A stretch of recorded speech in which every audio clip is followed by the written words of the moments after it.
Hold on. Fight, fight. Texas, fight. Texas, fight.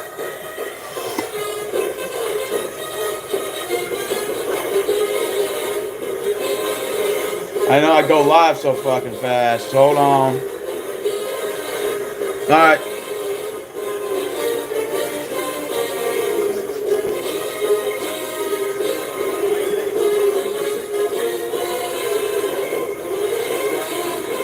Go, Horns, go!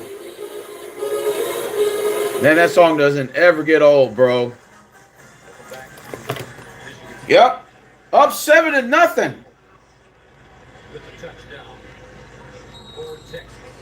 Texas is doing exactly what we should be doing. Time of possession, getting the 3 and outs, getting on the other side of the field. And now we got a touchdown. All right, Michigan's got the ball. It's crazy how the NFL does their kickoffs. Like, all weird, and college football still does the extra points, and they still do the kickoffs the way they do. It's crazy. Oh, I mean, it's not the same Michigan team, that won the championship last year. I know McCarthy went to the NFL, and Harbaugh went to the Chargers. So, yeah. I understand they're not the same team, but still. They are the defending champs. And I want a goddamn championship to add to the 4 that we've already got. Today is that day. If anybody wants to join, they're more than welcome to. They are more than welcome to, brother. All right.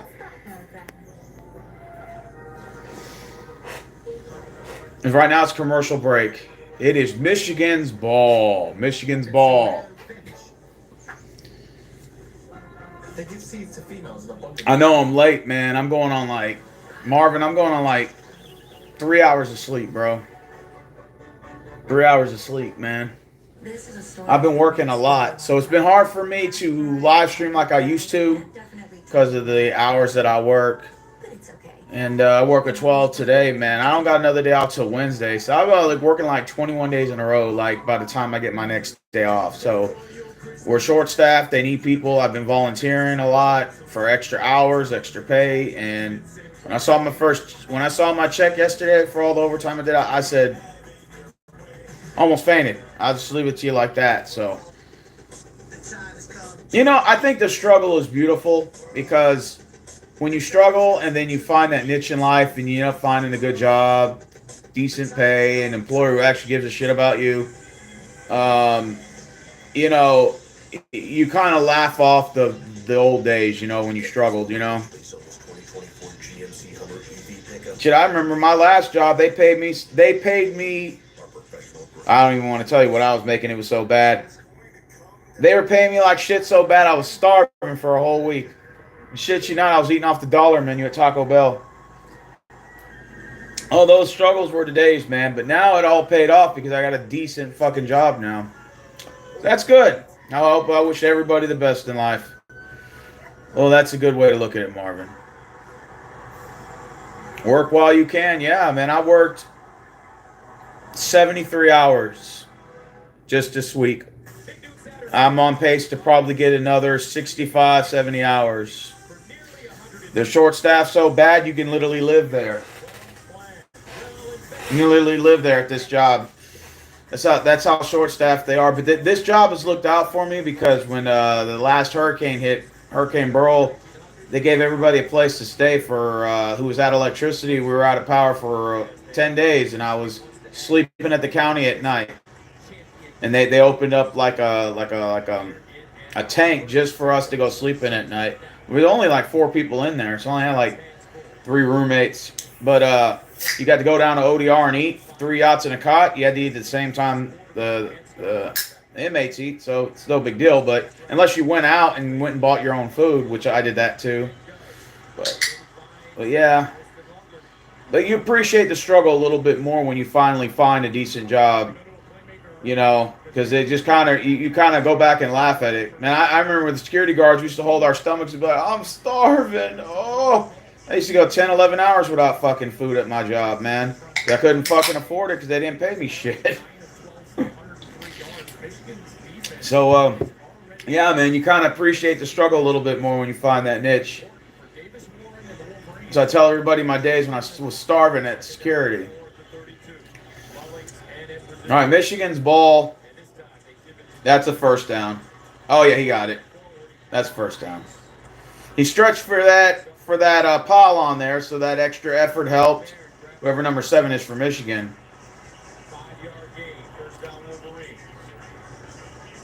I didn't realize Tom Brady was a Michigan Wolverine. Drafted, what, 6th or 7th in the NFL? 7th round? All right, it was the 8th round. I don't remember.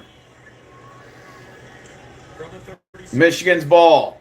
Hey, Awesomeness, what's up? It's good to see you. Like I said, I've just been working a lot. I work a 12 today. I work a 12 tomorrow. I work a 12 on Monday. Tuesday, I work an 8. Oh, first down, Michigan. What a catch. That was a good catch by Charleston right there. Amazing catch. First down. Boom, Michigan. Flea flicker and Warren, man. Warren's got a killer arm right there. Connected right to Charleston, right up the middle. What a catch. That was pretty good. I can't show the game, though. I'll get copyright strike. That I will not do, Marvin. I'm sorry, I can't do it.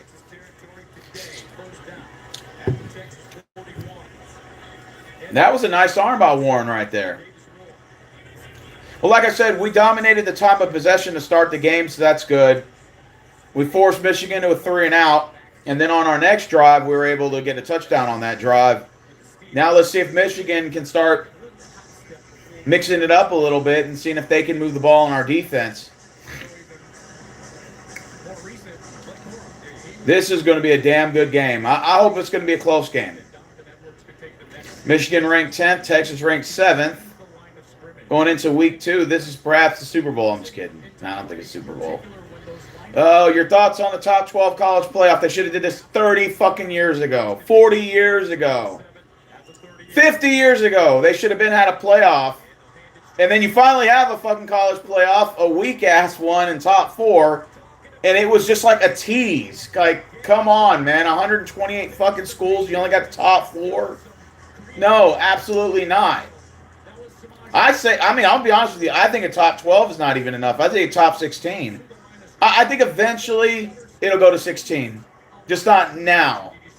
They'll probably do the top 12 for maybe 5 to 10 years. And then I think the pressure will be on. There's too much money on the table.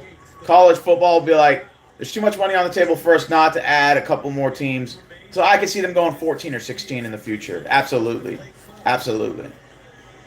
I don't see why not. The college players are starting to get paid. It's just going to be like the NFL. They're competing with the NFL, whether they want to admit it or not. Might as well just get your money's worth. Have an actual playoff, a path to a championship. How many conferences we got currently right now? Well, if you got the joke of an independence right now with Notre Dame refusing to fucking join a conference, you got UMass and what's the other team? UConn that hasn't joined a conference. Is the only 3 schools out of 128 that haven't joined a conference yet. Which really the pressure's on Notre Dame to join. But because of the TV deals they got with NBC, I highly doubt they'll be joining a conference anytime soon. But the pressure will be on to them to have to eventually join one. Because it doesn't make any sense for them not to. In fact, they actually benefit from not joining a conference because they can determine their own strength of schedule every year by just picking certain conferences to compete against. And then if they're like, oh, we're not going to go against the we're not going to play against the SEC or nothing like that. It's like, dude, either join a fucking conference or do something. You know, you got to join a conference, man. Hey, Billy, what's going on, man? Tired. You've got your Sunday obsession, and we got you.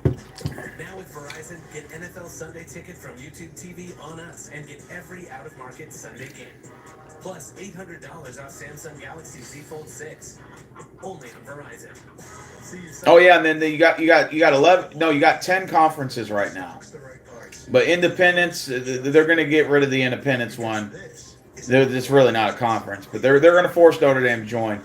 You have, of course, the Pac. What is it? The Pac? The Pac-12? Are they still around? They got two schools left: Washington State and Oregon State. They still got to go and join another conference. That'll probably happen next year. I could see the Conference USA maybe dying out, and they'll be joining other conferences. It's going to eventually happen. It'll condense down to about 7 or 6 conferences. That's what I'm predicting. What do you think of Kansas City winning the Super, possibly repeating? They're going to win again, bro.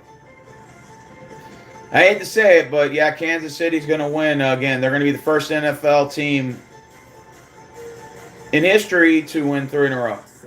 I told everybody this in the offseason. I predicted the last, 3 Super Bowls. Well, minus the one with Tom Brady, but I did predict the last 2. I said Kansas City's going to win. They're going to repeat. I predicted they were going to play Dallas, but they ended up playing the Eagles and the Niners. Please not another Niners Chiefs Super Bowl, by the way. Anything but that. We've already seen it twice. I don't want to see the Niners again in the Super Bowl. Somebody else. Give us somebody else you can rig the game again and beat.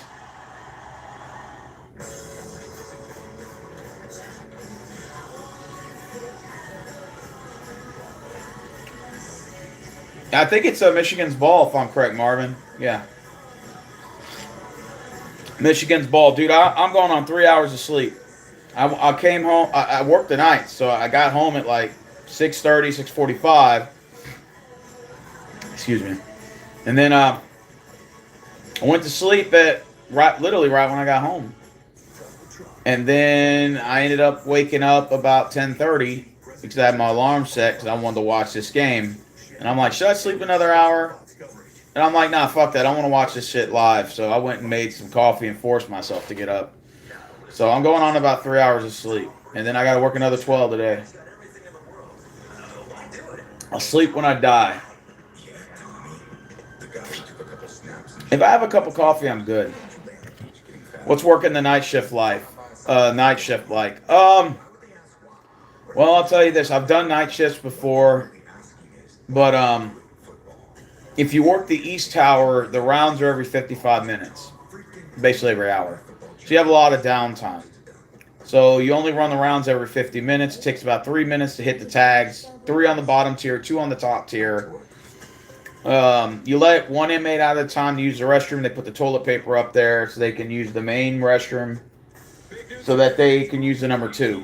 Because if you have 4 cellmates, it's disrespectful to take a shit in the toilet there because of the fact that people have to smell your shit for 4 hours in there. Think of it like having a roommate, Same thing. So it's courtesy to show the toilet paper. The guard will let you out and buzz you out. You come, you take a crap. But if you use the number 1, you can use the toilet in there. They don't care about that. It's just if you've got to take a crap, you got to use it in the main area, in the day room area in the restroom area. Damn, Michigan's about to score. Well, no, it's 3rd down right now. That's a 5-yard gain right there. Warren is 3 for 4 for 30 yards. The kid's got an arm.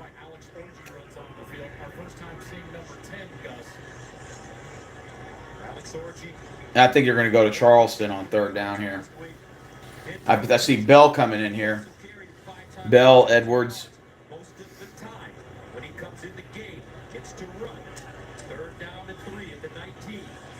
The first year of actual college playoff. Wow. Oh, they running a Wildcat? No, they call a timeout. They're down on the 19-yard line. R19, so they're in the red zone. Texas called a timeout, trying to freeze the offense up a little bit. It looks like they're doing some sort of Wildcat formation. Texas called a timeout, so I think we're going to change the defense up a little bit here. Well, we missed the first field goal, so that wasn't fun missing the first field goal, right? Doing a solid today. Beat the Michigan today. Oh yeah, that's because you're an Ohio State fan, of course. What do you think's better, college or NFL? College football. I've been a big NFL head fan my whole life. I'm a big NFL guy. And I'll tell you, nothing beats college atmosphere. It doesn't matter how old you are. Nothing beats that college football energy when you get up on a Saturday morning. It's like watching Saturday night or Saturday morning cartoons. You can't beat that, man. You know. So college football is in my opinion, a lot better than the NFL. If they actually had and I said this for years, I said if college football actually had a path to a championship, a fucking tournament after the regular season, there's no doubt in my mind that college football would be better than the NFL. Now, the NFL gets their ratings. Of course, the Super Bowl is the most watched sporting event out of every sporting event, and that's true. But to me, college football, nothing beats it. If you were to say, "Hey, Rose, would you watch college football or NFL?" If you had to give up one, there is no doubt I would remain college football. I would just give up NFL if I had to pick. You know. I like NFL football. Don't get me wrong. I'm not saying I don't, but there's something about the energy that college football brings every Saturday you wake up. I just fucking love it, man. Hey, Athletic, Dashi, if you had to pick Ohio State in college football, or you had to go with your Bengals in NFL, if you had to pick one, which would it be? Like, for me, it's no doubt the Texas Longhorns. I bleed orange and white. With NFL Sunday Ticket and YouTube TV, I bleed orange and white, man. I love the Texas Longhorns. all in one place. Watch every game every Sunday. All right, Tina, 6 is hard to beat. I want to see what the Athletic says. For all you NFL heads that are watching right now, if you had to pick NFL or college football, which one would you pick? I'll watch the Bengals first, and then okay. So you're NFL. All right, cool. All right, that's a bet. That's a bet. In a British accent. I think Michigan's kicking a 3 right now. Or did they kick the 3 already? Get more with Geico. As a lifestyle guard, I help people live their best day in the sun by delivering. Okay, so you're a Bengals fan. You're a Bengals fan first. All right, Bengals fan first. Okay. It's Macy's Labor Day sale with our lowest prices. How are you able to work 70 plus hours a week and still do 3 pick'em leagues simultaneously? Marvin said that's got to be gut wrenching. You got to plan it. Don't miss great financing. I do the Major League Baseball picks on my off days. So when I grade the picks, it's my off day.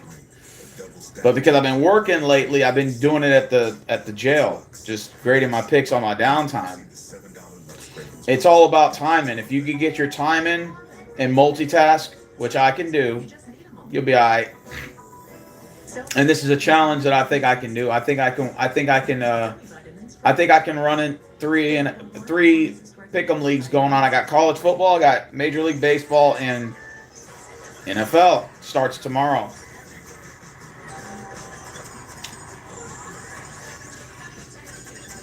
Do they watch NFL games at the jail? Rachel said, "Yeah, absolutely. Yeah, they do. They got ESPN on, so the inmates were watching the Eagles Packers game yesterday. I was walking my rounds and I was watching the game with them."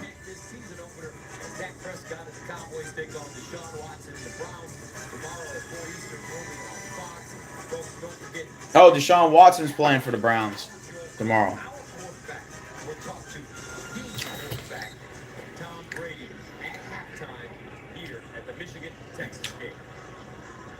All right, so Michigan did get the 3. I've been picking against my Reds as of late. I don't know, man. I like baseball. Like when I was growing up, it was the opening day was like you had to watch opening day.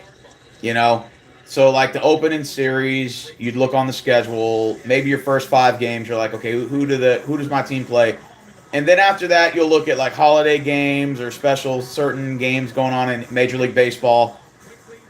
You would watch opening day, and then you would wait till about around the All-Star break to watch baseball. Over the years, that's completely diminished for me. I used to watch the MLB All-Star game. Now I really don't care for it. I don't watch the Home Run Derby. I don't watch none of that stuff. I just think baseball's just too long, man. It's so hard to watch endless fucking baseball, and everything about that sport, it just prolongs it. It's just extra innings, mound visits, pitching changes. You can't bring this guy back in. Oh, we got a double header today. It's like, dude, it takes fucking forever. Then you're like, oh, we're gonna go to the 19th inning. It's like, I'm glad they changed all that shit because it's just there's no way I'm gonna watch a fucking baseball game for 5 hours in a game that's 0-0 or 1-1. I'm not doing that. If I'm gonna do that, I'm gonna watch soccer, and I'm not even a fan of soccer, but I'll watch soccer before I watch baseball if you're gonna go that route. So I'm glad they changed it up because it was ridiculous the way they had it. Two teams under 500 are in the bottom of the 15th inning going into 3 in the morning. I'm like, I'm not doing that. Oh, hell no. So I'm glad they changed it up because it's actually more watchable. The game's in statistically 35 minutes less than they do. Only people are bitching about it are the old baseball heads. I'm like, dude, why do you want to watch a fucking endless marathon? Like, let's just get these games over with. There's no reason a baseball game should go beyond 3.5 hours. It's longer than a football game. Like, dude, come on, man. It's unpersonal. It just is what it is. I'm sorry, but I watch baseball in the month of August. That's when I start watching it. And that's right when it's around the 40-game mark, the 110-game mark. That's when it's interesting. Other than that, I don't care for it. Okay, Texas got the ball at the 50. Was that a catch? Yeah. Good catch by our tight end. Let's go. That's 5 yards. It's going to be 3rd down for the Longhorns. 3rd and 4. You know, I'm going to be honest with you. If Quinn Ewers, if he's going to start this year and let's say next year, I think Archie Manning should just go to another school. I'm sorry to say that, but like, why be on the bench if you're never going to play? And he's got talent. It doesn't benefit him to stay in Texas if he's not going to play. And I like Ewers, don't get me wrong. And he's a great guy, great kid. Both of them are great quarterbacks. But it's just, I think Archie can do better somewhere else. Because it's all about stats, and like, he will still go to the NFL because he has a lineage of family that's been in the NFL, like Archie Manning Sr., 1971 NFL draft, drafted 3rd overall by the New Orleans Saints. If I'm correct, was it number 3 was Archie Manning drafted by the New Orleans Saints? Somebody fact check me there. I think he went number 3 to the New Orleans Saints. Or was it number 1? I forgot. But then you got Peyton Manning. Drafted, what was it, number 2 or 3 by the Colts? I think Ryan Leaf was actually drafted over him, if I'm correct. I don't remember. Somebody fact check me here, okay? It's been a long time. Eli Manning, I think he went number 1 to the Chargers, and then he refused to play. Unless he got traded, then he got traded to Giants. He was a Buckeye before he became a Longhorn. Oh, okay. Yeah, I heard about that. I heard he was with the Buckeyes, but something happened. I don't know what it was, but all right, we're down on the 39 right now. It's 2nd and 10. We fake the handoff, then we throw a nice screen pass. We got a 1st down and more down at the 20-yard line. I like the way how Texas is like mixing it up with the screen plays, the fake play action, and most importantly, clock management. Like, I'm loving the fact they're taking a lot of time off of these drives. So they're not in a hurry to try to score right away. Does that make sense? Or they're not really in a hurry to try to advance the ball. It's a lot of like, they're taking a lot of time off the clock. They're ruling time of possession, and that's what I like what Texas is doing. They're trying to limit Michigan's offense on the field, and that's what they're doing. All right, are we bringing Gibson back in? Okay, they brought Jared Gibson in. Okay.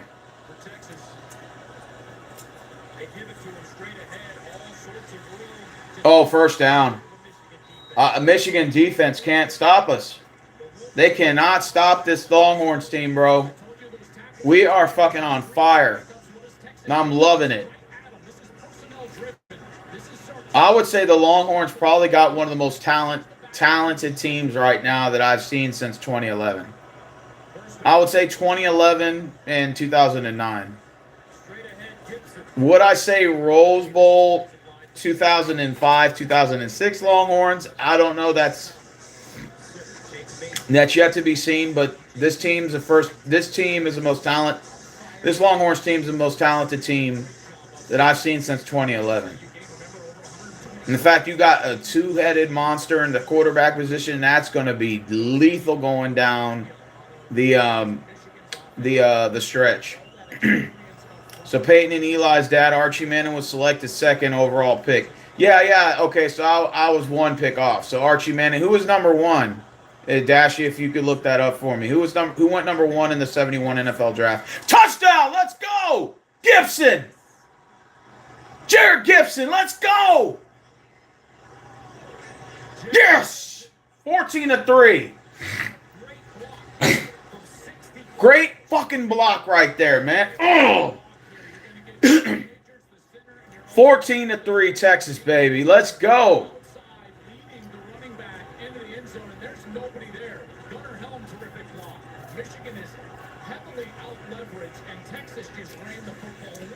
Marvin said, how do you take senior day whenever you know the guys are playing their last game?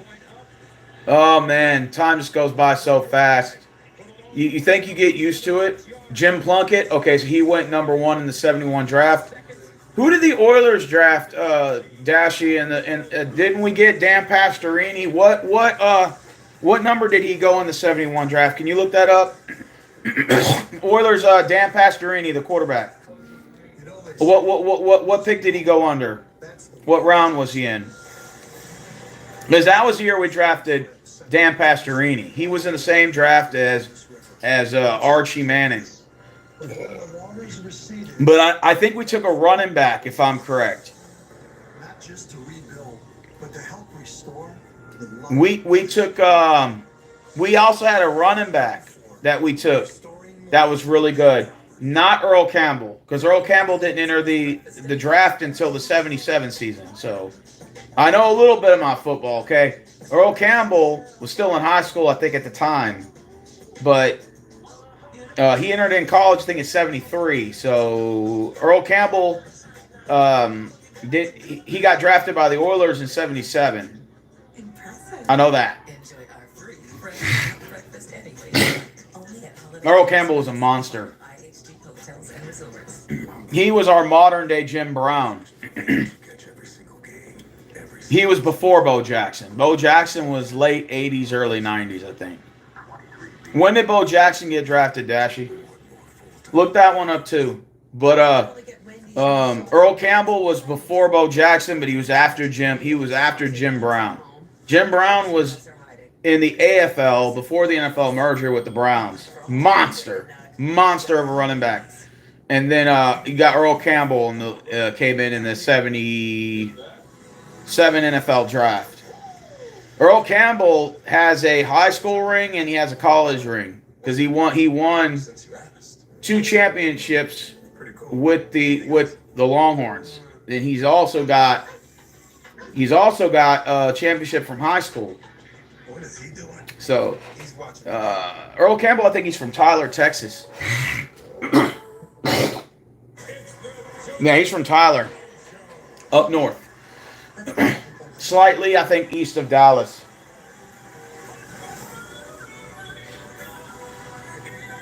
Okay, so there is going to be a Joker, too. Lady Gaga's in there. I think that's a good pick. I like that. Okay. Hey, Athletic Dashy, look up when Dan Pastorini was drafted. He was, what, 3?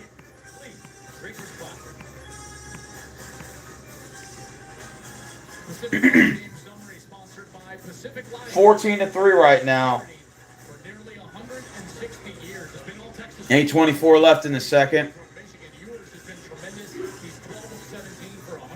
38 yards so far. They have averaged 6.8 yards per play. Michigan put together their best offense. To me, it still don't feel right. Texas in the SEC. The last time out. Going against this weak Martindale. He was third overall by the Oilers. Martindale, the architect. Willie Armstrong. Okay, yeah, that's right. That's right. I tell you what, scouts are going to get a lot of interesting film to watch for this young man. He is going to. Even though the Oilers were terrible, He's navigating the pocket with his. I will say that there was a time where the Oilers actually were good for 7 years straight. If I'm correct, I think it was like in the 80s. For 7 years in a row, we made the playoffs, but we just kept losing the wild card round. But believe it or not, we used to play the Bengals. We would play the Jets, the Chargers. We had big rivalries against those teams.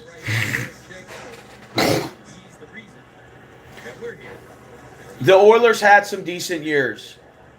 77, 78 best years. That was the AFC Championship caliber team. We lost to Terry Bradshaw and the Steel Curtain and the Pittsburgh Steelers 2 years in a row.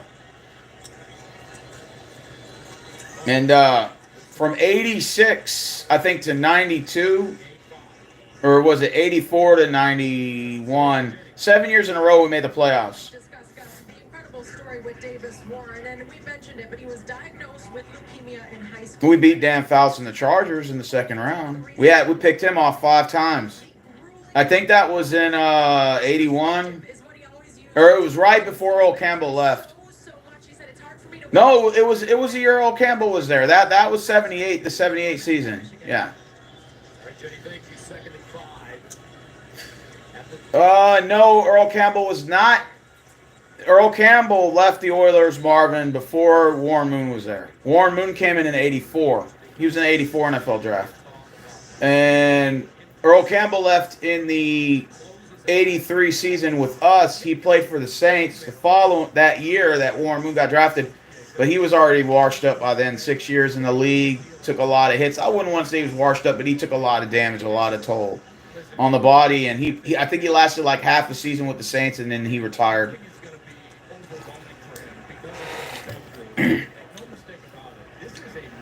If Earl Campbell and Warren Moon would have played together, that would have been like equivalent to Tyson and Muhammad Ali if they would have fought in their prime. That would have been nasty if Warren Moon if Warren Moon and Earl Campbell got to play together. That would have been nasty. And we also got a pick on Michigan just now. And he's got it. And Texas has the football in Michigan territory. We got a pick. I think it was off a deflection just now. See, I'm over here talking about everything else but the damn game. I'm just chilling right now, man. I'm just enjoying what little freedom I have when I'm not at work. And watch some damn football. Well, of course, this Michigan team's not the same one that played last year. You know what I'm saying? McCarthy went to the NFL. Harborough left. So this is a new Michigan team. And I think that's what a lot of people don't realize is that we're not playing the same guys. Well, not entirely all of them from last year. A lot of them went to the NFL. So especially like their double-headed monster from head coach to quarterback. That's like the 2 most important positions on the field or on and off the field. No. So not entirely we're playing the same team, even though technically they did win last year. So. But at least Harborough brought him a ring. At least he won him a championship. That's something good to be proud of.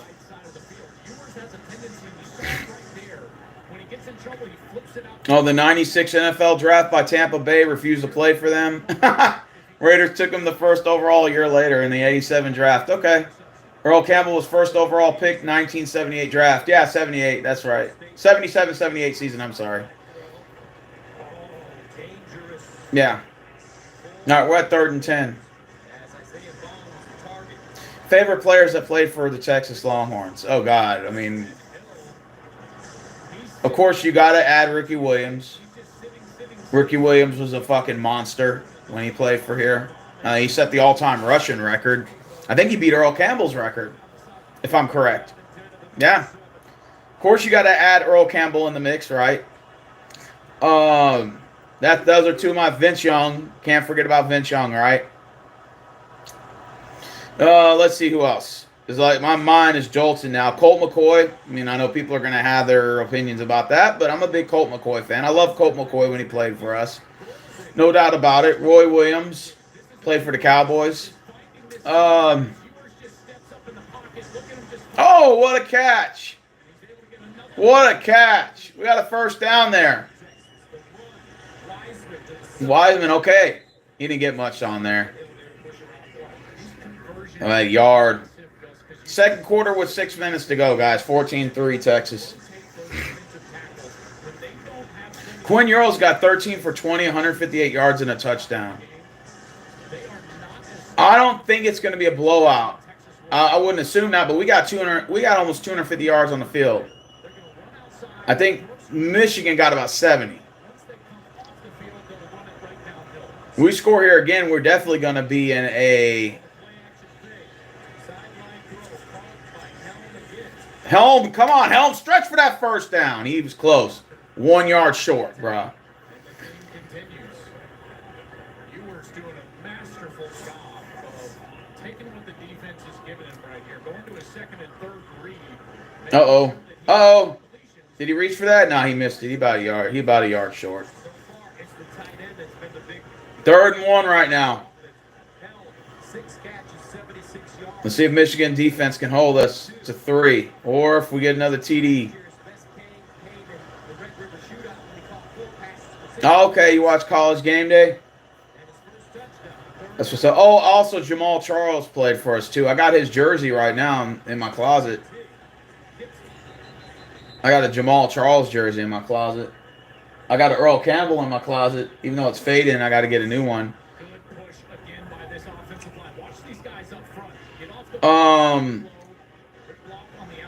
Oh, shit. Gibson got it, right? Yeah, first down. 4.5 to go.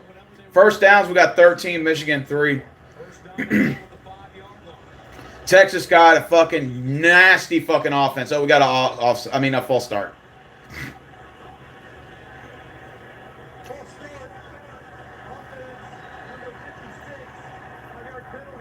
Still first down. Cameron Williams, the right tackle. Boy, that's Cam, I believe, already has 4 penalties on the day. He had the big holding on a 3rd down, and that's, I believe, his 3rd Versus Bowling Green. only offensive lineman that is not a returning starter. He's a young player that they feel like can be 14-3, baby. talent, but having to learn this game here early in his career. Didn't expect to wake up at 3 a.m. this morning. That's how you know this. I'm grumpy. Try getting 3 hours of sleep. Try working 73 hours a week. And then I got to be on pace for another 70 this week. 1 yard gain, tackled by Barnett.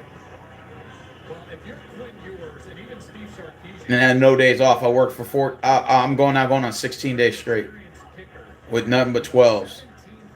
12-hour days. Sometimes 16. I worked on both my off days, both last weeks. Probably still going to do that this week. Even though I'm supposed to get a day off, and they told me, you need to take 1 day off. I just love the money coming in. It's damn good money working for the jail, man. Nothing but overtime.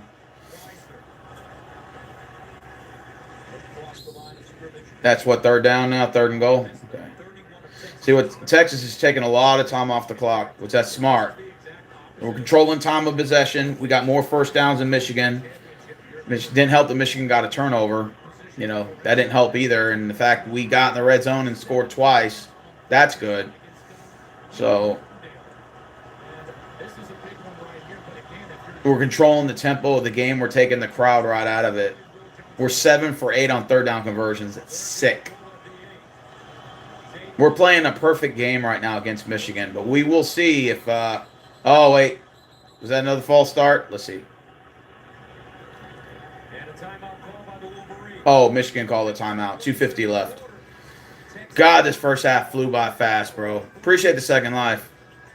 Oh, yeah, it definitely feels good that football's back. Marvin said, when is the deadline to join the Pick'em League? Sunday. Sunday morning. and it's getting stranger than ever. You just pick the winners of each game, and I post the results every week. I got over 100+ people playing. I've been doing this for years. And your confidence. The cast is growing. I'm a new character. And the game is changing. They didn't put Dr. Pepper in this game? So unrealistic. We waited 11 years For nothing! All aboard the hype train! Fans are going off the rails. Where you going? We're going on! You're 2-0 right now this week. I picked Into the great the Packers to beat the Eagles yesterday. I lost that game, but I did win the Chiefs game on Thursday, so I'm 1-1 for the year. Okay, everyone on hype train. So we'll see how my picks go this weekend. college football. I'm 1-1, baby. 1-1. 1 win, 1 loss to start the year. There's no one way to power up. Oh, you picked the Eagles? Yeah, that went down to the last wire on that Eagles game. Because more important than the power Today's Saturday, but time goes by so fast you don't even remember the damn days anymore. is to do with it. Gas, hybrid, or all electric. Oh, you went 1-1, Jaguar man? I'm a rusty old boat hitch, and I am barely hanging on. Well, if you want Jaguar man, I'll squeeze you in the Pick'em League. Just let me know. And then you just let me know what your picks are about tonight for the rest of the games. You can just look on NFL.com and just pick the winners and just send them to me. And I'll write them down. And I'll add you in. We're like the brothers we never had. No, I have a brother. But does he have time for you? I guess he doesn't. Yeah, because I feel like he'd be here if Isn't that Kelsey's brother? Bevo! Bevo!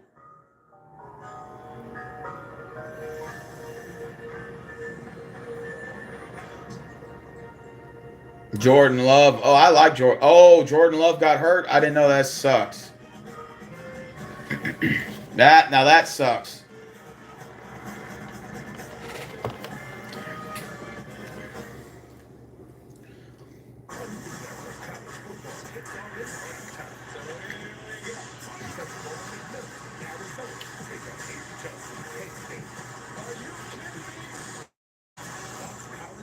Arizona and K-State.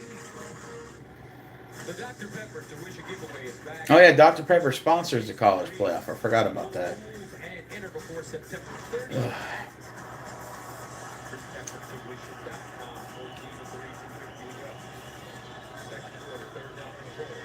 Man, I'll tell you, what's one of the craziest things you've seen while working long hours? Well, I'll tell you that, Marvin. You start hallucinating at the job. Like you start seeing shit like figures and shadows and stuff going by you. I saw that last night when I was working, especially when you work the night shift and you're trying to fight yourself from falling asleep, because the natural mentality for the human body is to sleep. Oh, by the way, we had an incomplete pass, so we're going to go for a field goal here. So we should be up 17-3, and Michigan gets the ball here. We haven't kicked the 3 yet, but we're attempting it. But yeah, I started hallucinating last night because I was just working so many hours, and I saw figures and shadows going by me, and I would turn like this because I thought it was like somebody sneaking up behind me, and the whole time it was just my imagination. It was just maybe reactions to the lighting or just the fact that I'm just not getting enough sleep, and probably, or the fact I just work nights.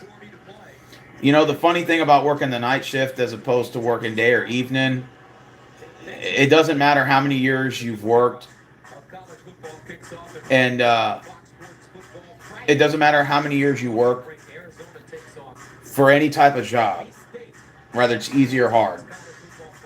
You never get used to working nights. It just never does. Your body just naturally wants to go to sleep, so you have to fight it. So I have to take coffee.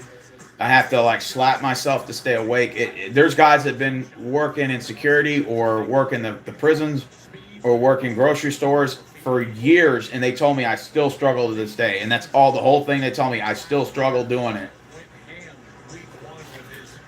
I was asked the night guys at the county, I'm like, do you get migraines at 3:30 in the morning, 4 in the morning? Like, yep.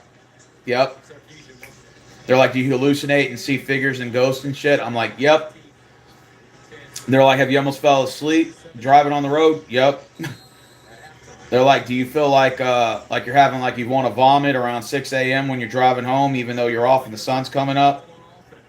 You feel like a fucking vampire and you got to hide under a cave? I'm like, yep. They're like, yep, that's what we go through too. They're like, you never get used to working nights. You never do. You just force yourself. And I do it. I drink coffee, and then I'll drink coffee around 3 a.m.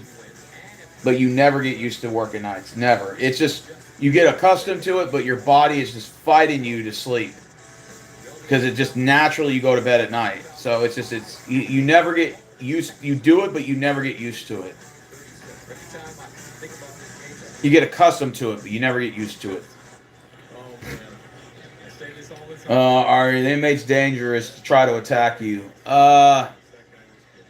Well, I don't work at the prison. I work at the county. The county, the guys are on trial awaiting, but they're on trial for murder. Some of them sexual assault to a child. Some of them on bullshit charges like criminal mischief, domestic violence. Well, domestic violence is not a bullshit charge, but criminal mischief is just like a petty charge. $1,000 bond, pay $100 to get out, that type of shit. But there are the tanks where people are in there for like sexual assault to a child, assault to a family member, attempted murder. We have a guy right now that's in there for murder. He murdered a trustee back in 2020, which is trustees like for the jails. It's like they kind of earn the trustee position. They get like privileges and stuff. They work in the kitchen or whatever, or outside work, or they'll do the floor work on the floors, like mopping and stuff, taking out trash, that kind of ordeal. And this guy, this kid was smart. He's only like fucking like 20 or 21 years old. So he's probably like 18 at the time when he did it. He studied this truck. When they got out, they must have had beef or something, but when he got out, he looked this guy up, found his address, studied him for weeks, waited till he left the house to go to work, and when he went out to his car, he walked up to him and shot him 5 times point blank range right through his windshield. That was in Sugar Land, believe it or not. And the reason why they caught him is because he was texting a guy threatening it. He was texting his family member saying, "You talk to cops, I'm gonna kill you." So the police went to his house, arrested him, charged him with murder, which his bond set at $100,000. And then, of course, he was in a state hospital prior to that. So they had him in a state hospital, a mental asylum. I don't know how he got out. I think his family hired an attorney and got him out. But he got out somehow. And he was charged with terroristic threats to the family members of the person he killed. The person he killed on a murder, and he got charged June 11th of 2021. He's still awaiting. He's still in jail in Fort Bend County waiting his trial. Which they'll probably end up putting him in a state hospital. Which that's where I see where it'll end up going, because he is a psych. He's a psych inmate.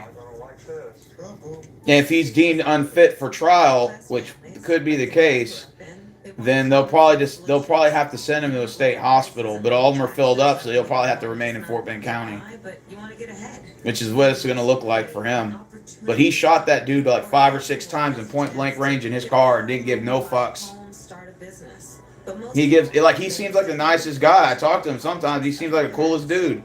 He collects the trays. He's a well-behaved person. He's compliant with staff, and he just looks like he never broke a plate. But when you look at his record, you're like, God damn, what the fuck? This he just shot that dude 5-10 times in his own car. Holy shit! Damn, that dude's ruthless.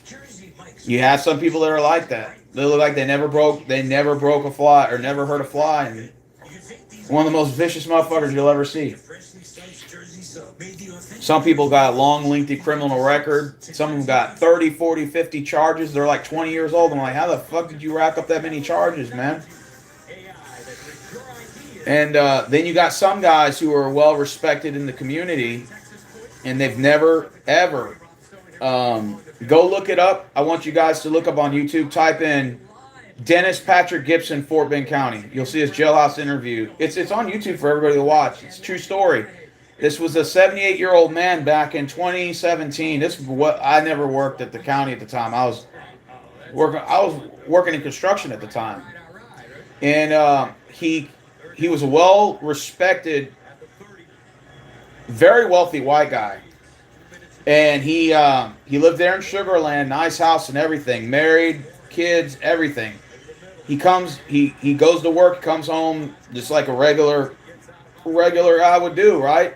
Comes home one day, sees the neighbor sleeping with his wife. He opens the door, according to the police report, sees it, shuts the door, goes to his closet, takes out an assault rifle, goes back inside the room and kills his wife and the person sleeping with her, the neighbor. He never had a parking ticket, a single charge his entire life, and his first case at 78 years old was murder. He got convicted. He was in Fort Bend County for about a year and a half. He got convicted because of his age. They couldn't give him like 100 years, what they normally give the youngsters, because they know they're trying to make sure you never get out. So they gave him what was called murder in the crime of passion. It's a charge where it was like it wasn't premeditated. It was in the heat of the moment, out of love, and you just snapped. It wasn't like it was pre-planned. It wasn't premeditated murder. So they gave him 20 years in TDC, which is the Texas Department of Corrections prison. But he only had to do 10 or 50% of that time, which is 10 years. And he's eligible for parole. But because of his age, he can get parole. He can get paroled out in 7 years, which would be this year. He could be getting out. Possibility. He's still alive. Just type it in, Fort Bend County, Dennis Patrick Gibson. That dude starts cussing out on the camera.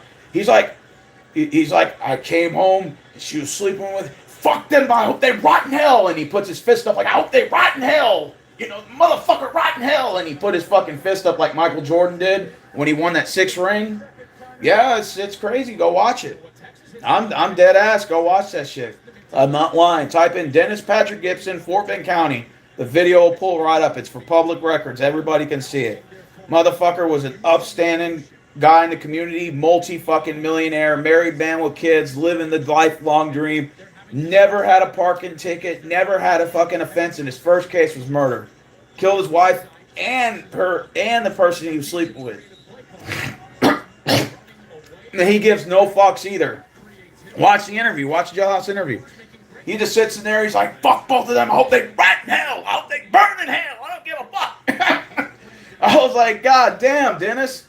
Dennis Patrick Gibson. Holy shit, man. That motherfucker's crazy. Some people just snap.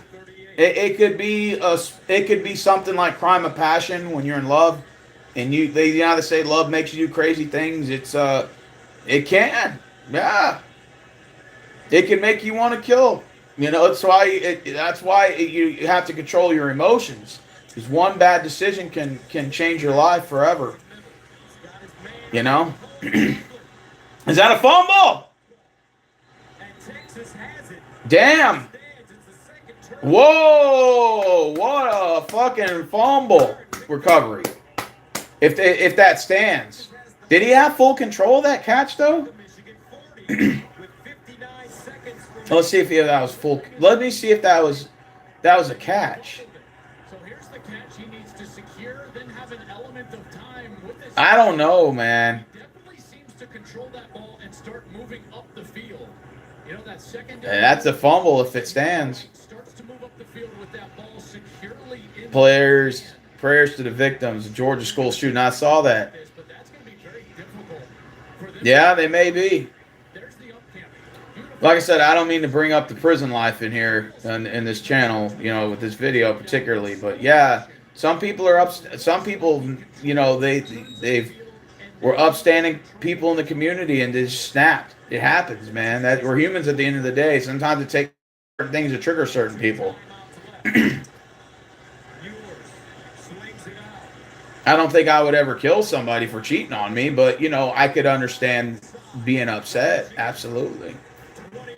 But you know, nowadays things have changed. People are having monogamous relationships or whatever they call it, polygamy or whatever, where they like sleep with multiple. You got swingers, couples, all that types of shit. People do that and they say, well, you know, we both agreed to it. It's like, all right, you know. I mean, if whatever floats your boat, I'm not judging you. If it works for you, if it works for your relationship, hey, all power to you. All power to you. If we score here, that'll be a 24-3 lead, or if we could get a field goal here. I prefer the touchdown, though. Let's put them out early. And put Michigan out early, baby. And to the outside, throwing to the back, throwing quickly, free access throws on the outside. If Tech, I mean, I'm not going to say that this is the same Michigan team we played that last year that beat us, but Trying to go to the outside. Second down and 1 at the 10. no, Washington beat us. I'm sorry. That was Washington. But this ain't the same Michigan team that won last year, the championship. Like I said, this is a new roster, new quarterback, new head coach. Technically doesn't count. Major 65 is having a game, the center. He is just winning All right, we got, in the middle of these trenches. what is it, 26 seconds left? And here's Oh, Urals fell. That's fine. Texas trying to go quick. Call timeout real quick. Yeah, we called that second timeout. Which is why I haven't talked about it with those 2 times. How you think your Texans are going to look tomorrow? We do play Indianapolis, who has our numbers. They match up really well against us. Last year, they could have beaten us, actually, on that last drive. They were in scoring range in the red zone. One for that dropped pass to the running back. I think Colts could have beaten us and knocked us out of the playoffs. But it's going to be a good game. Usually we play Indy the last game of the year. It seems like that's what they've been giving us the last 4 or 5 years. I got sick of that shit. Now they say, nope, week 1 we go at Indy. Let's just get this shit over with. Second down and goal at the 6. Austin Loveland. Love to have that one back. Yeah, if we score here, that'll be 24-3. Second and goal right now, down at the 6 on Michigan 6. 23 seconds to go. We're in shotgun formation. We got 4 wide receivers set. One running back to the left. Michigan looks like they're rushing 3. Blue tripped. Damn it. We still got a yard off of that. Texas is going to call their final timeout. Third and goal. 15 seconds left. Quite get to the edge, and there's Zeke Berry filling in for, or trying to replace, I should say, Michael Saber still. The all Chiefs probably going to three-peat. Oh, they're about, bro, they finna win again, bro. I keep telling people that. They're like, oh, so you're a Chiefs fan? I'm like, no, I just, get to that outside leg. they got to, if they can stay healthy, I think they'll win again, bro. They're like the modern-day Patriots, the way they're dominating this, and they don't even need a defense, really much of a defense, to, I think Patrick Mahomes is that talented, you know? And they're winning in tough games in the playoffs too, which that's even makes it worse. Like if the Chiefs would have won against the Bucks, they would have had 4 rings in a row right now. If Brady didn't beat them that one time, they would have the last 4 Super Bowls. That's how good they are. I don't think there's any team right now in the league currently that's talented enough to beat them, except for Houston. I would even maybe throw in maybe Cincinnati, or I would throw in maybe Buffalo for the AFC. There's a couple of teams, but even I still don't think they'll beat them. Touchdown, Texas. Matthew Golden. 24-3 at halftime. Straight domination here in Michigan. Ewers putting on a clinic right now, rolling to his left. Watch him get his body in a position to throw this ball with pace in the perfect. Bro, we got a good fucking chance to win the championship this year. Little comeback to the front. This team is very talented, man. Is playing on another level right now, and that is a huge score and a huge turn for Texas here. 24-3 at halftime. I'll take it. Golden had 2 catches last week. Oh, y'all got a tough 4 weeks. We got 2 TDs. the Colts, and then I think we got a Sunday night football game against the Bears.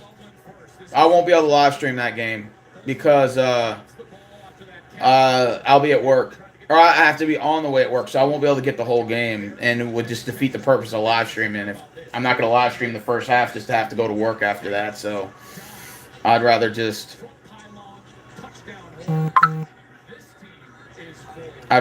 not stream the game. So I won't be able to stream the Bears game. Are you going to stream every Longhorns game? Probably not.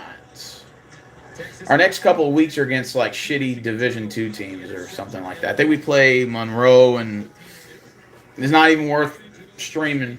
I'll wait till we play them bastards in Norman. That's the next time you'll catch me. When we play the bastards in Norman. You know who that is. Oklahoma.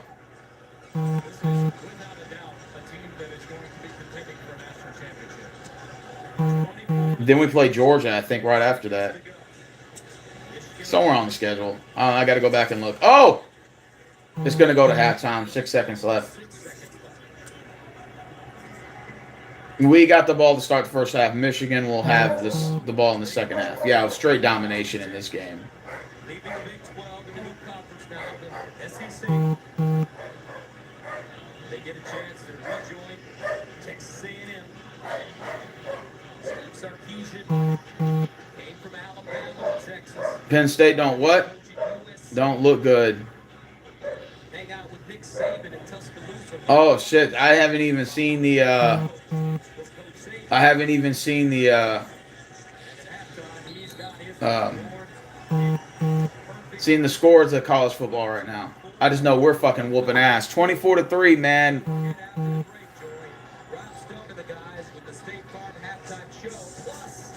We got a lot of Longhorns fans at the stadium. Yup. Man, we took that stadium over, bro. I'm telling you, we win this. If we win this year, man, I'm telling you, man, that'll be our first championship since 2006, the Rose Bowl. Shit, I'll take it. What's today? Saturday? Tomorrow's chicken day. Tomorrow is chicken day. What do they pay at the county? $20 an hour. 21 for Fort Bend. Harris is about 25, 26. You get overtime. Overtime's time and a half. Half of your wage added to there. That's why it's important to work overtime. It adds up. And the government takes taxes out, so you don't have to worry about reporting it at the end of the year, necessarily. And you may get some money back, may not. It just depends on how you file.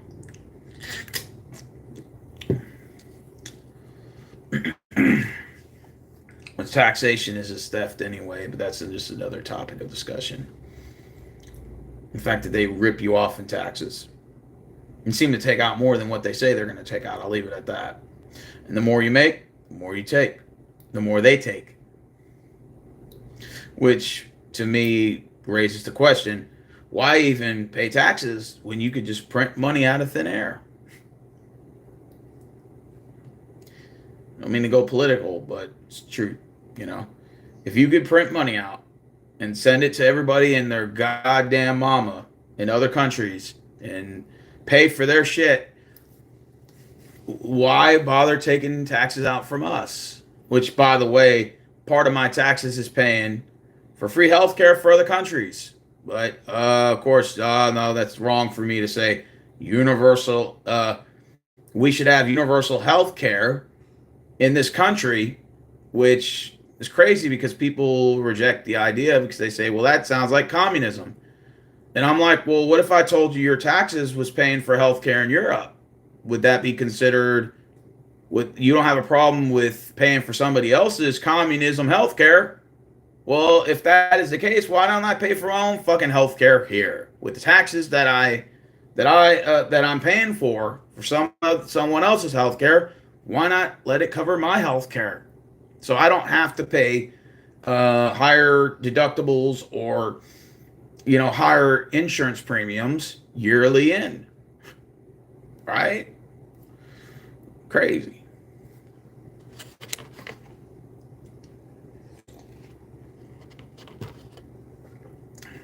And they say, well, we need bridges, roadways, and this, and that. I'm like, yeah. Have you driven around Houston? Potholes everywhere the size of a crater that haven't been touched in nearly 30 years.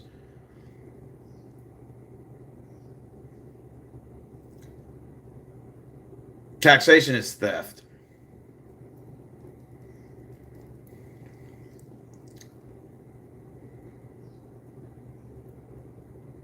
Pure, point blank, simple. That's a touchdown. There's Matthew McConaughey. Looks like he hadn't aged a day.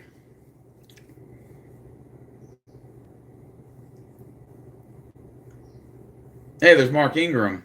Matt Leinart, Urban Meyer. Okay, Brady Quinn. They got the whole bunch here. Nice combination of people here. 24-3 at halftime. We'll see how it looks like in the second half. Oh, you're heading to Buffalo? That's what's up. It's fucking tired.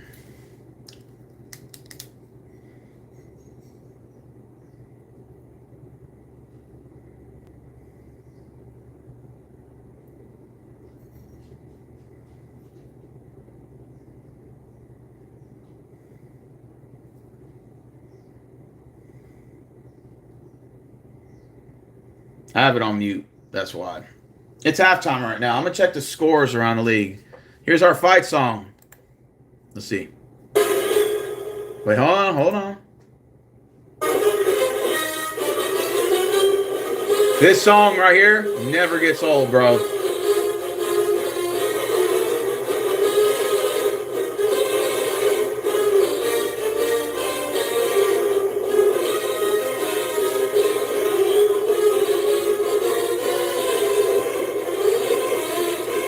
Go, Horns, go!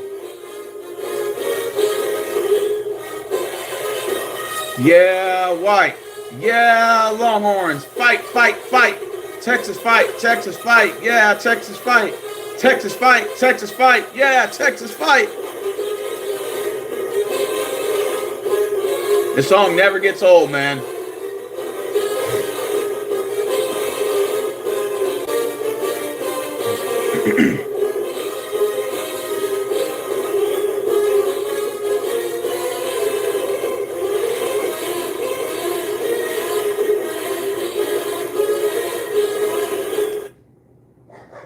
There we go. Every Sunday. All right, let's see what the scores are for college football around the league. Hold on. Let me type it in. Let's say college football scores. For some reason, my computer's all acting up. Give me a minute.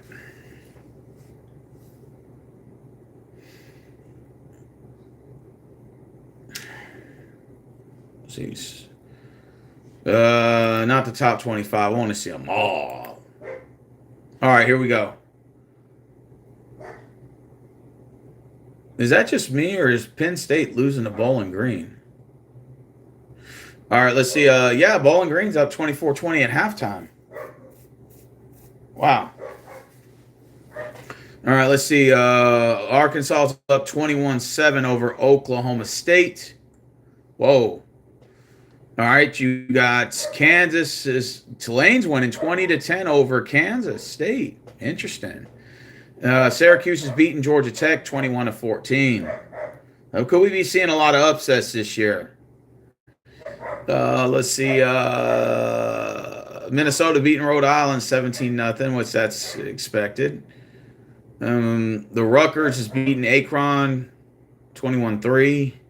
Cincinnati beating Schittsburg 17-6. UConn 56, Merrimack 7. Ouch. That sucks. Memphis up 21-7 over Troy. Army 14, Florida Atlantic 7. A&M up 28-0 over McNeese. And then, yeah, those are the only games on now. So, I mean, there are going to be a bunch of games on later. Let me see. 1 second. 1 second. It's halftime. So I plan to head Cincinnati Broncos Bengals game week 17 in December. Oh, that's fucking badass, bro. I hope you enjoy it. I haven't been to a Texans game since 2017. It's been a while. Will I ever go to one again? Probably so. I just don't have that same energy to go to games anymore. I've been to so many of them. You get used to it after a while. I'll go to Rockets games, and even then, I stopped going over the years. I just watch the game at the house now, or if I do go out, I'll just go out and watch it. I just know I'm taking a fucking vacation, which is another benefit of working at the county or working at the prisons is you get comp pay, which is basically like a vacation hours stored into your piggy bank. So when you first work overtime, you got comp pay, which is for Fort Bend it's 80, Harris County it's 160. That's emergent. So when you're first working for overtime, all that money is going into that account. And so what is if you need a vacation or you need 2 or 3 days off, some guards they'll take their 2 days off and then they'll take 2 additional days off to make it a nice 4-day vacation. And some do that. And so you'll take 16 hours out of your comp pay, store it towards those off days, and then work overtime to get that comp pay back. So you'll always have it there. Then you can rack up your vacation time and your sick pay, which every check you get 3 hours of vacation time and 4 hours of sick pay. So every month you get 6 hours of vacation plus 8 of sick pay, and every year that you're there it goes up. Like I think you max out at Fort Bend County at 8 hours of vacation. I think sick is 16. You max out after a certain point. But I just barely got hired, so I've only been there for 3 months, so I'm still just getting regular. I have to put in time to get more. But yeah, that's why people use their comp pay when you first start. But as you start working there for a long time, you try not to touch your comp pay because you want the overtime pay. You want to keep it at 80 or 160 if you're at Harris, and you want to store up on your you want to use your vacation time if you built it up so much. But most people, well, not most, but when you first start, you're not going to have a lot of hours, so that's why you use your comp pay. If you're going to take 2 days off here or a day off here. So, yeah. That's how it works. You like Georgia? That's what's up. Well, like I said, let's say, for example, you take 2 days off, right? And you have a nice 4-day weekend, right? So you have your 2 days off, you take 2 more days off, you use your comp pay, 16 hours. You can work overtime that week, and it'll store those hours back in your comp pay. So it'll be like you never even touched it. But you'd have to work overtime, so you have to make up for those hours that you took off that week. And a lot of guards do that. So that's what I did. That's what I'm doing. So it's like I said, it's a lot of stress though. It can be very stressful, but at the same time, the pay is really damn good. But it can be stressful at times. There's some days it's super fucking easy, and some days it's not. Yesterday, I'm in a tank where there's supposed to be 2 guards, but because we're so short-staffed, I was the only guard in this second tank, and it made it 2 times harder for me, but I turned it around and made it easier for me by multitasking and getting everything done ahead of time, my task. So therefore, I just cruised by the whole night. So I was just watching YouTube videos.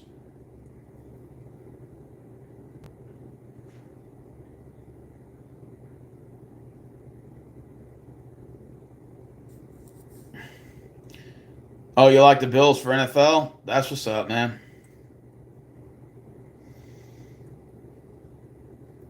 I've never been to a college football game. I've never been to a Texas Longhorns game.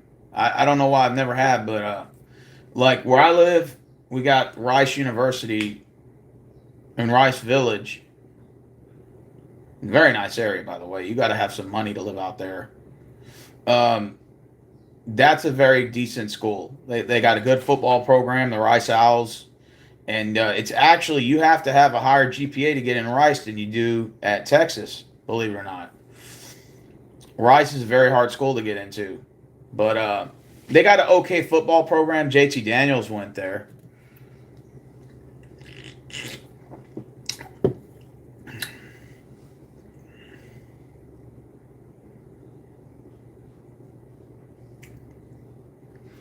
Rice is down here. We got U of H. which is on the other side over here. U of H has 2 campuses. They got the football. The one where they play football at is in the Greater Third Ward area, but their downtown main campus is downtown.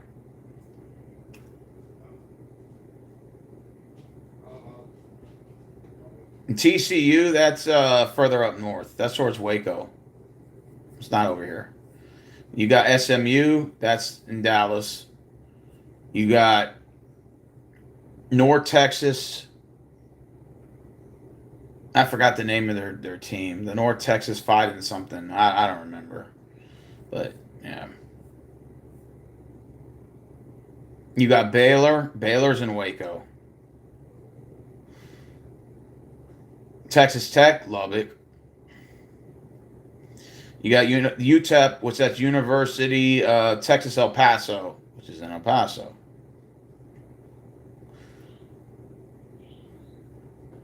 I think they're the UTEP Miners. I think that's their name, their team, their football team.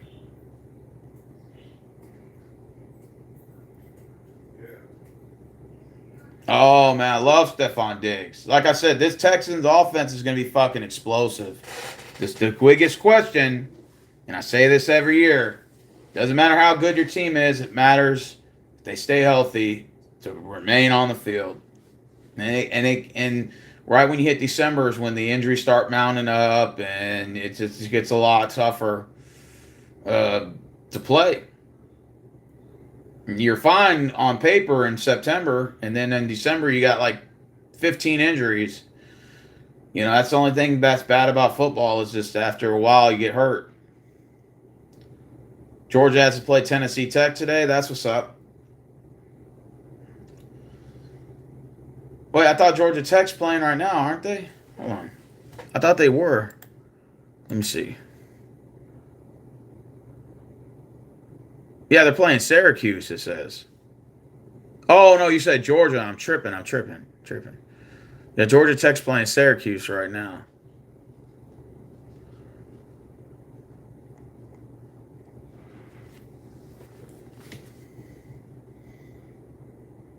Is Tom Brady coming back to play football? I don't know. He seems much happier retired. I think, honestly, he should have kept playing. His wife wanted him to quit playing football. But he had another girlfriend or something like that. No, first she was hooking up with some other dude.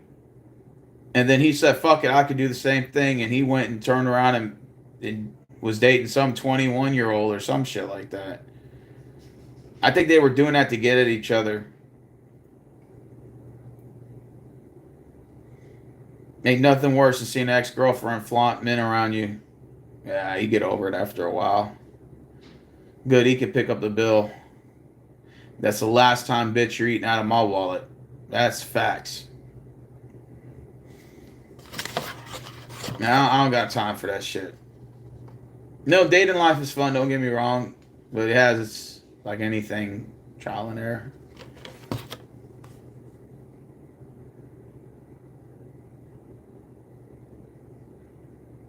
And besides, when the dollar crumbles, it won't matter anymore anyway. Can't do old dig someone's pocket when the dollar ain't worth shit no more. Have fun with your cryptocurrency and fucking, bullshit Bitcoin that they're promoting, which is not, by the way, is not FDIC approved. So you're going to put your money into that Ponzi scheme, and then it goes south. You're not entitled to anything back. Fuck that. Why would I want to invest in that? Fuck that shit. And then they were like, oh, well, we're moving to Tulsa and get electric cars. Yeah, so the government can shut it off so you can't protest. No, thank you. And violate my fucking 4th Amendment right and my 1st Amendment right. Fuck out of here.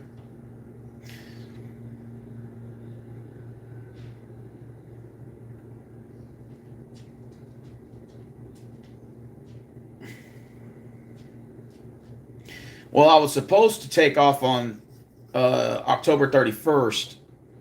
The Rockets are going up to Dallas to play the Mavericks, and I really wanted to go, and I couldn't get it approved. But I did get the 1st through the 7th approved.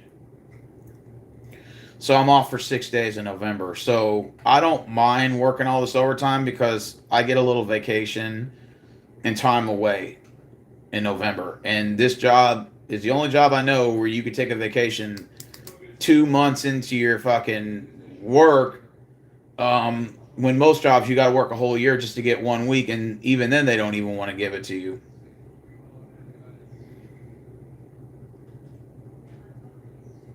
Even though this job can be stressful, but the benefits are good. The pay is fucking amazing. I mean, if you put in overtime, you can make 5-6 racks a month easily. But again, 5-6 racks a month is not the same like it used to be. 5-6 racks a month is equivalent to like making 2,000-3,000 now a month because of inflation. So even though you feel like you make more, it not technically you are, but it gives you the illusion because of the number. With inflation, it makes it even difficult to feel like you're making that much money. So you have to just say, oh, well, I'm making, 25,000, I'm good a month. And I'm like, yeah, for now, till inflation gets so high. Crazy thing is home prices are dropping. There's homes on the market right now for $250,000 and can't even move, can't even sell. Why is that? Because of the taxes and the cost of living and the high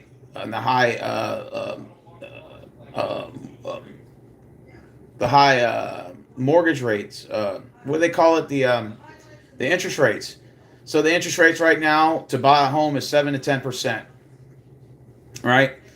So even if the prices fall to $250,000, that's still percentage-wise a lot of percent you're gonna be paying monthly on that mortgage note, added with the interest rate cost. So it would be possibly strategic to just either lower the interest rates to maybe 5% or 4%, or continue to see house prices fall because people are doing what's called panic selling right now because they're trying to sell their houses to try to ascertain a dollar that's being destroyed anyway. So people are doing what's called a panic sell in home real estate. The biggest problem in this country, and I'll just keep it political just for now until the second half starts. The biggest problem in this country right now is corporations and their fraudulent, unethical, treasonous practices. For example, sending our jobs overseas, allowing the flow of immigrants to come in here to take our jobs, to undermine unions and skilled labor here. Also, not to mention that they're hiring lobbyists to fight workers' rights here in this country, and simultaneously while they get tax breaks, which is under the George Bush tax cuts, which is why I suggest, and I actually agree with Joe Biden, crazy as it sounds, I actually agree with him. We should let the George Bush tax cuts expire because corporations no longer act in good faith. They don't make good products anymore. They raise the prices up. They're eliminating all of our competitors, which doesn't allow for price competition. They're funding presidential election campaigns future presidents like Donald Trump, Kamala Harris, Joe Biden, Barack Obama, George Bush Jr., rather it's old companies with him, and basically just stealing money from the taxpayers, which is us. Sending our money overseas to proxy wars, sending our money overseas to bullshit projects that you never see, like Red Cross, Planned Parenthood, BLM. You can go further on with projects. Donald Trump writing frivolous COVID spending checks that should never happen. Sorry to go political at halftime, but it's the truth. And therefore, just increasing the deficit of this country while simultaneously crumbling the dollar and having people working 70, 80 hours a week to make the money that they used to only had to make back when it was 40 hours a week. Now 80 hours is a normal work week for us. That is insane. The biggest problem is corporations and real estate. And that's why you see a lot of these developmental neighborhoods building up right now. Because why? Because they want to steal our property by building condos and apartment complexes. There's no zoning laws in most states. And because of that, they can build a condo in your neighborhood that may be 40, 50, 60 years old, raising your property taxes. Therefore, if you're retired at 70 or 80 or 60 or whatever, You're more likely to sell your home because of the rising cost of insurance rates, more property taxes, so on and so on. So you're able to sell it. Guess who goes and buys it? The corporations go. BlackRock, Vanguard, Street Fair, Wall Street, banks, and even corporations like Walmart, Home Depot, McDonald's, Herman Memorial Hospital. I can go on, and they're buying up property. Foreign investors, have we gotten to that? This is a crime. And it's not against the law, but it should be a crime. This is bullshit. They just say, oh, well, you're going to own nothing and like it. That's what they want us to do. They want us to just rent from them, and we just own nothing. That's what's going to end up happening if we don't do something to fight these corporations from their involvement in real estate. Creating 1,000 LLCs, putting it under various names of the same fucking company, and just buying up massive amounts of property. Then they get tax breaks on top. Nothing sounds right about any of that, does it? No. Nothing sounds right about any of this crap. And if you think Donald Trump's going to come in and save the day, well, I hate to be the bearer of bad news. As somebody who voted for him twice, I'm telling you that's not going to happen. He's all for corporations. He's all for saving tax cuts for the rich, tax cuts for billionaires, tax cuts for corporations. He's not, in fact, going to repeal any of Barack Obama's laws that are still currently ongoing. Therefore, we're just going to continue down this rabbit hole as the deficit continues to mound and our dollar continues to collapse. And it's just the sad reality of it is.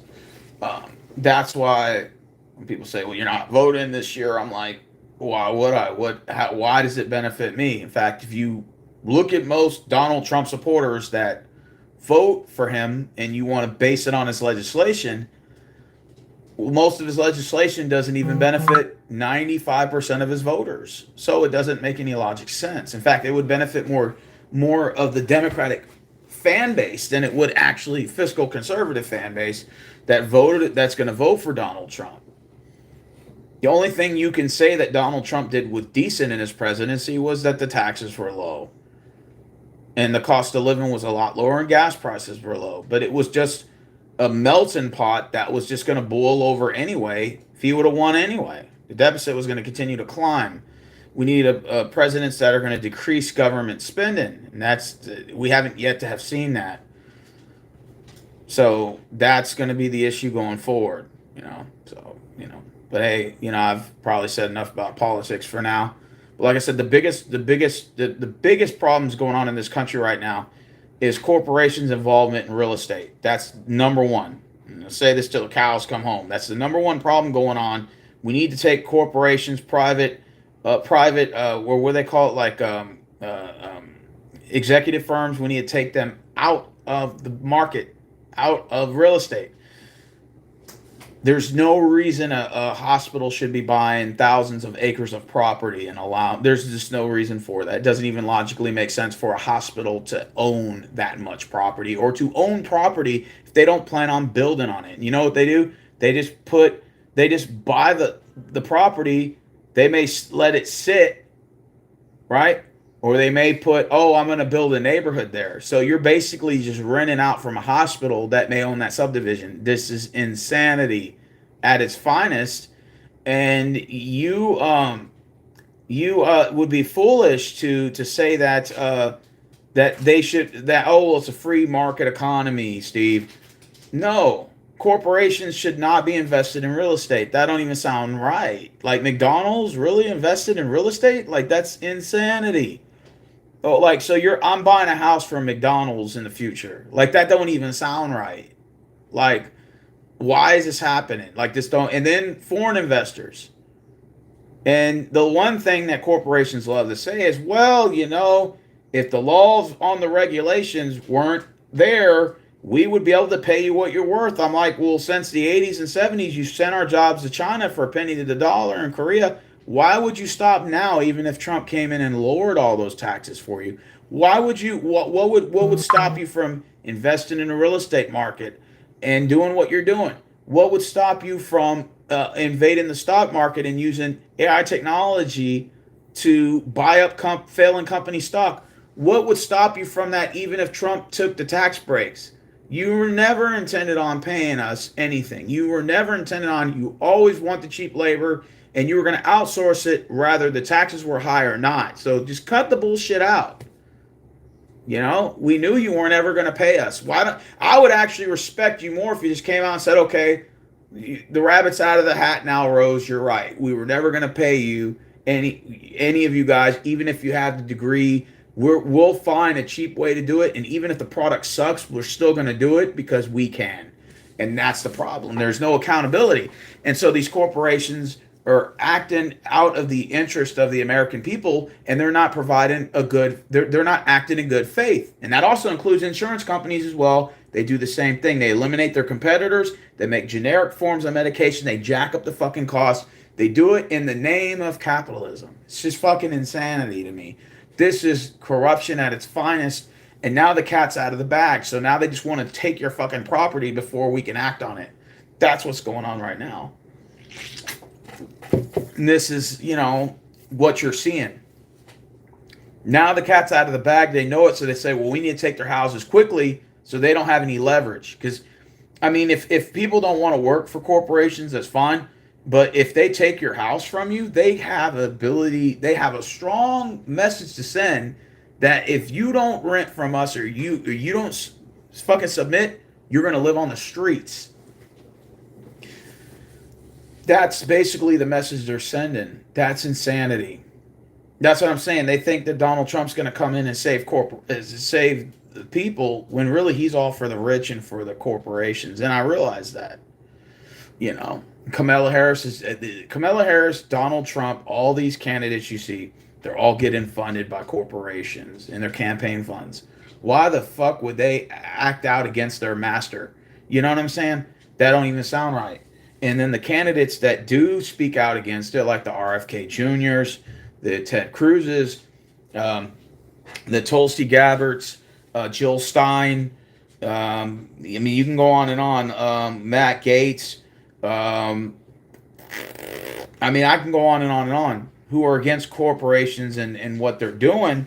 They get ostracized from society. They're not really the popular people, and then they don't get anywhere when it's election time on the ballot, and they don't get garnished enough votes because they're not being funded, and no one's they're not the popular cool people, the 3-second TikTok clips that Trump does, and it's insanity. You know, that's why I say, you know, I'm not voting this election because it just doesn't make any sense. Too, it doesn't benefit me in any way, shape, or form. To vote for these two candidates you got on the ballot. If it's other two candidates, maybe I'll look into it, but maybe for the next election, but definitely not this one. I'll vote in the midterms, definitely for midterms. I'll vote in my local city and state elections. Absolutely, but when in the next election in 2028, I'll vote in that one, but I'm not voting in this one. Absolutely not. I'm not going to partake in that. This is a corporation globalist war funded election this year. I'm not partaking in that crap. I mean, I'm just not going to vote for either Kamala Harris. Rather, she's being funded by Planned Parenthood and all these bullshit, whatever you want to call them, that are funding her, and then Donald Trump and corporations and the banks are funding his campaigns. That doesn't make any sense. No, I'm not voting for either one of them. I'm just going to sit it out, not even think about it. I'm better off doing that. I will never understand why I'm in the U.S. You pay taxes on a house you already... facts. Yeah. They tax you on everything. And then, look, this is my question. My question is, you want to charge me for taxes. Why, and motherfucker, you got the printer machines running all day. Why not just print out the money and pay for the fucking taxes?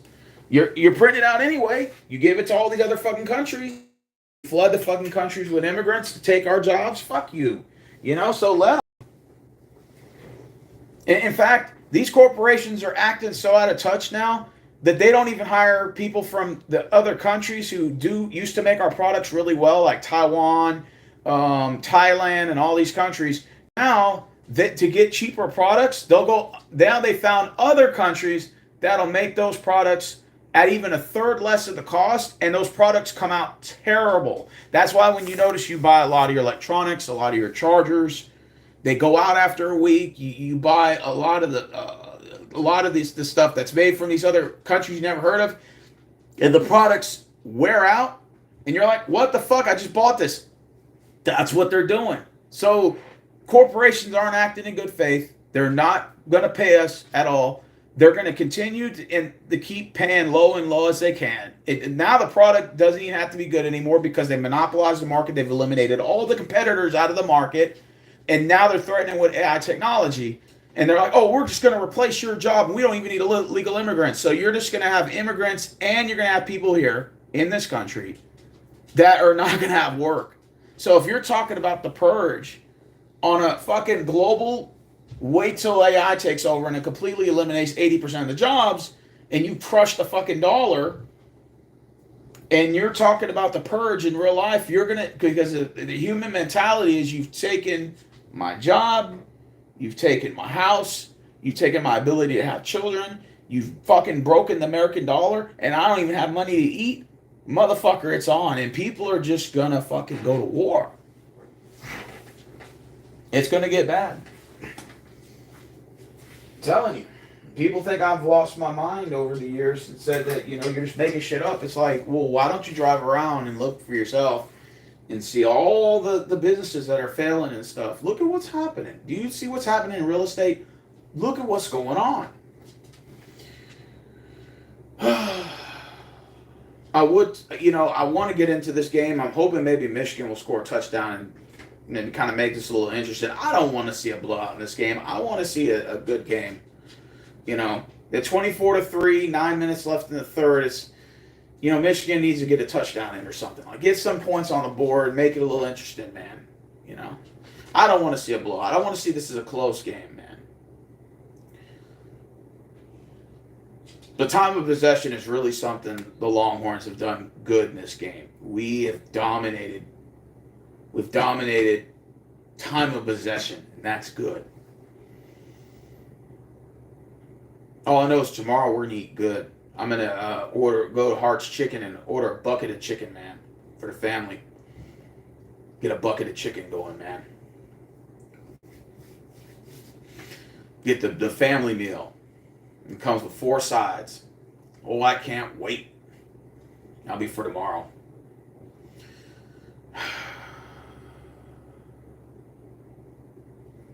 That's life in a nutshell. Ever since COVID happened, this whole world has changed. It's just not the same anymore. Or maybe it's always been that way and we just never knew. We just were blinded because the cost of living was actually decent once upon a time. That's incomplete. Third down. Man, Michigan can't get anything going. I want them to get back in this game. I want them to actually get some points and make this a fun game. Because right now it's boring. And it's getting to the point where I want to talk about other shit. It is, 24-3? I say we score another touchdown, man. Go ahead and let, what's his name, play? Archie Manning.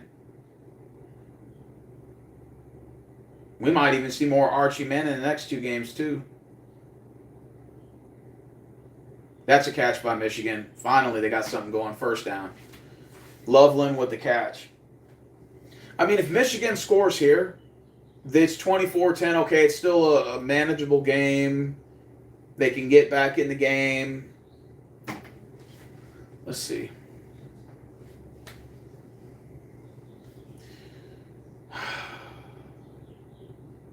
Yeah, you got it. Nice catch. In between defenders there. So they're now down at the 50. Or it looks like the 49-yard line. Somebody got hurt from our side of the field.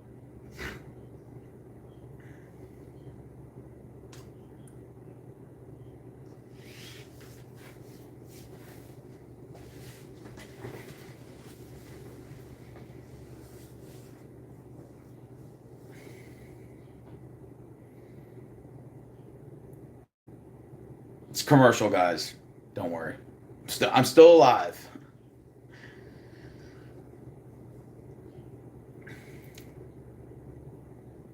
Hey, have you guys seen the new Beetlejuice yet? Anybody watching? Y'all seen the new Beetlejuice? Anyone?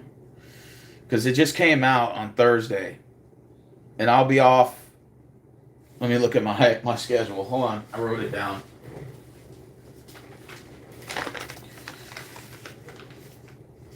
I work a 12 today because I signed up for a 12-hour shift. I work tomorrow a 12-hour shift, 6 to 10. So I'll be able to do the Texans game. That's the noon game, and by the time it ends, it'll be like 3:30. So yeah, I'll have time for that. Tuesday, I signed up for 2 p.m. to 6. Wednesday, I'm off. And then Friday, I got a 6 to 10. So that's a 12. I got a 12-hour shift on Saturday, Sunday, and Friday. Monday's a regular 8. Tuesday's a 4. Wednesday's off. Thursday's just an 8. So that means I signed up for 8, 16, 16, and 40 is what? 56. I got 56 hours that I signed up for, but that doesn't mean that they won't ask me to stay or that I don't volunteer for more hours, which that's what I've been doing. So even though on that paper there, it'll say you got 48 hours, but you can turn that into 70 really fast. The majority, the maximum hours you technically can work is 84 hours in 1 week. That's the maximum. And the way it's set up is you can work a 16-hour shift, and then by law, the next day you can't work a 16 back-to-back. So you have to go 16, you can work a 12, and then the next day you can work a 16, then you can work a 12, and then a 16. And then you have to have 1 day off, and then you can work a 12. So you could do 3 16s and 3 12s. So that's 48, 70, 60, 72. 72 hours is technically the max. Did I do my math right? Hold on. 16, 32, 48, 60, 72, 84. Yeah. If you work 6 days a week at 3 16s and 3 12s, you'll get 84 hours. Get 1 day off. If you wanted to maximize your hours, that's the max. Now, some guys in there do work 16 a day. You're not supposed to, but it has happened. And I knew a guy who was working 16 hours a day, 6 days a week. So his shit was pushing like 90-something hours. So his checks would be like, he's probably making more than me because he's been there for a long time. So he's probably around 20-something an hour, 25, 26, 27, plus overtime, time and a half. His checks are probably looking, he's probably pushing about 7 racks a month. About 7. 75 maybe if he's lucky. But man, that's a lot of time away from home. That's a lot of time. You're basically living at that fucking job. You're never fucking leaving. And you're always there. You might as well just pay a mortgage there. And I think recently he had like a mental breakdown, so he took like 2 months off from working, which that does happen with a lot of guards because they try to gung-ho it and they'll work a shit ton of hours until they fucking crack. And then they're like, I need time off, so they'll take time off. Especially if you save up the time to do it. You know, that's why, like, if you work a lot of hours 1 week, it's good to scale back and work less hours the next week so you don't get that burnout. A lot of these 18, 19-year-olds that are working there, they gung-ho it. They'll work like fucking 80 hours a week. You know? I mean, I guess all power to you if you can do it. I mean, some of these old heads do it too, but like the young guys, especially 18, 19, 20 years old, they're like, fuck it. They got a ton of energy. They'll work like 80 hours a week. But eventually, it wears and tears on you, man, mentally. Because you just never fucking at home. So it's even for the $7,000 you make a month, it's just not worth it. It's not worth it. You just sacrifice so much time away. There's a guy that works there that told me he had 2 marriages and each one only lasted a year and a half because of that job. He told me that. He said, I've been married twice, Steve, for 3 years. I said, 3 years each? He said, no, 3 years combined. He said, I never saw my wife, first wife, second wife. I'm just always at work. And that's the first thing they complain about is we don't have time together. And then because you're always at work. And so it eventually just wore and tore on the marriage. And he tried the marriage twice, got a divorce twice. And he said he understood. He said he didn't hold a grudge against him. He said, I totally understand, why they wouldn't want to stay. Because I'm just never at the house. What's the point of being married if you're always at work, you're never at the house? I mean, I get it.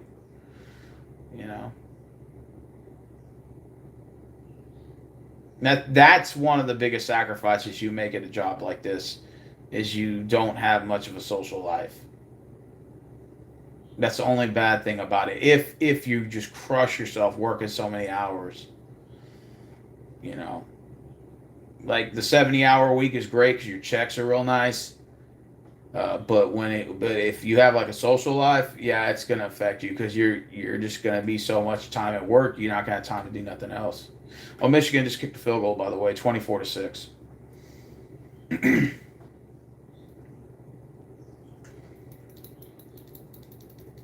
24-6.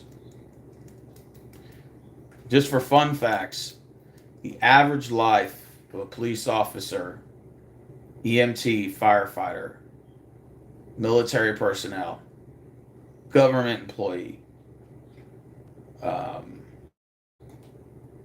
those type of jobs are the average lifespan of based on the number of people that come in.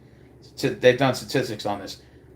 The average life of an officer, detention officer, corrections officer, deputy, fucking police officer, EMT, firefighter is 5 years. The average person lasts 5 years in the department. No, you got people that work there 20, 30 years, but the average is 5. And the reason being is you have your good days, you have your bad days. It can be stressful, and there's a lot of responsibility, and most importantly, and this is the thing, you sacrifice time. Like if you look at for my example, I don't stream as much. But the last 3 weeks or last 4 weeks, go look at my stream. I used to stream every day. I don't do it anymore because I've been working so many hours. I don't have time. So I just stream what little I can. And so you sacrificed a lot of time working there. And that's the part that I don't try to go on the well-balanced life argument, but I can understand when you just have no life because you're so tied into work all the fucking time. It can be mentally draining at some point. Then you're short-staffed. Then people call in. And then it's like, oh, well, we can't depend on anybody else to come to work. We need you to come to work. They pop the same people, the volunteer, and that's fine because you need the extra hours at the same time. It's you sacrifice a lot of time and it's very stressful. The pay's good. I will give them that. The benefits are great. But the stress and the time away from home and family does take a toll. It does. It's hard, man. Especially even if you're not working in government position, but you're working, let's say, like at a store or a grocery store, and you're just sacrificing so much fucking time, especially if you're a manager. I don't even get me started with that. A manager is a position that everybody, that people criticize so much because they don't want to be told what to do. But at the same time, they'll never do it themselves. But they just want the pay. I want your pay, but I don't want your responsibility. It's like, well, yeah, I see why, because you don't want to do anything. You just want an easy life, but you want easy pay. Which that's fine, that's great. But it's not always going to be that way. Especially if you're in a management position, there's a lot of responsibility comes with that. Oh God. You're the first motherfucker that gets blamed for everything. And then your bosses act like cowards and they hide behind the office, or they never show up to work. District managers never show up to work. And so you get blamed for everything, even though a lot of it has nothing to, it's out of your hands and people call in and don't show up to work. Like, it's your job to motivate people. Like, well, how am I supposed to do that when you don't give them incentives to come to work? So that's y'all's fault. But you still get blamed for it. It's just one of those positions you just take where it's kind of like a double-bladed sword. They give you just enough benefits to not hate it as much. But they give you all the responsibility in the world. And all the accountability goes on you. That's what a management job is now. And then you got to train the new people. They're not motivated. It's just a clusterfuck. So you just like, fuck it, I don't care anymore. They do the 8 and skate.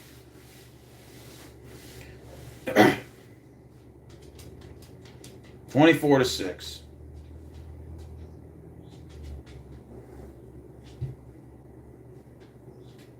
Marvin said the problem is nowadays hard work doesn't pay off. Yeah, that is true. Hard work used to pay off. You'd get advancements, job promotion, raises. Now, I'm not saying that doesn't still exist. It's just not in the way it used to be. Now it's like, well, now it's just like, oh, well, we'll just make you do more work. That's just the fun. Oh, well, you're going to have to do more work. Like, that's basically what it is. A lot of companies don't want to pay you for it either. They just want you to do more work, and just for the sake of being a team player. And it's like, well, I don't mind doing that, but what's the incentive for me to do other people's work? There's no incentive. So, like, I'm basically just working like 4 people's jobs, and that's where that burnout starts. And people get burned out, and they just feel like there's no light at the end of the tunnel. So then they get pissed. And they're just like, fuck it. So they don't care anymore. That's what happens. That's unfortunately how burnout starts. And I don't blame managers or nothing for that. You know, I blame the policies from the corporations that instill that have these, that create this monster. Oh, what a run. It looks like we're about to get another touchdown.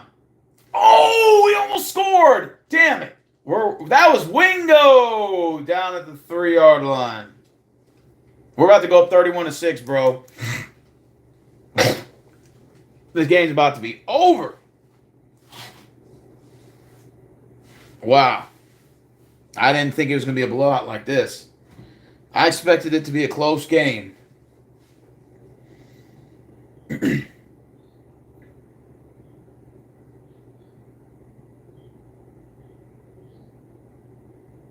Oh, about to be a fight.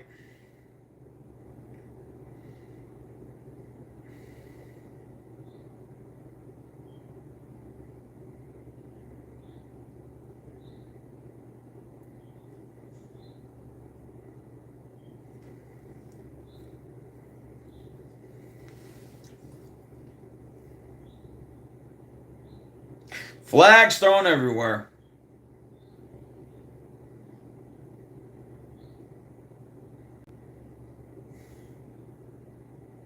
Neil.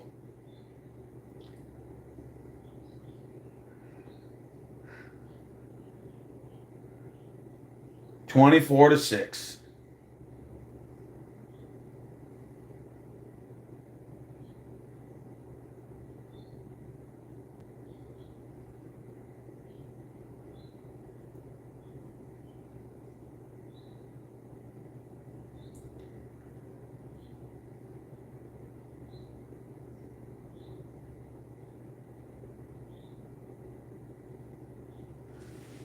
Oh, what's up, man?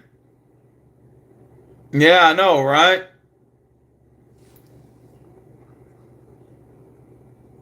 Yeah, I know. Lazy people get away with a lot. Oh, absolutely. I've seen it. I've seen it. They call them the bare minimum workers, and I hate when people say that term. They're like, I'm just going to do it a bare minimum. I'm like, yeah, you don't do shit. That's why.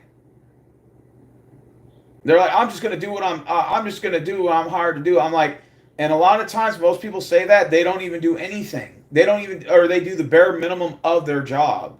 I'm like, well, you don't even do the bare minimum of your work. What are you talking about? You don't even do what you're hired to do.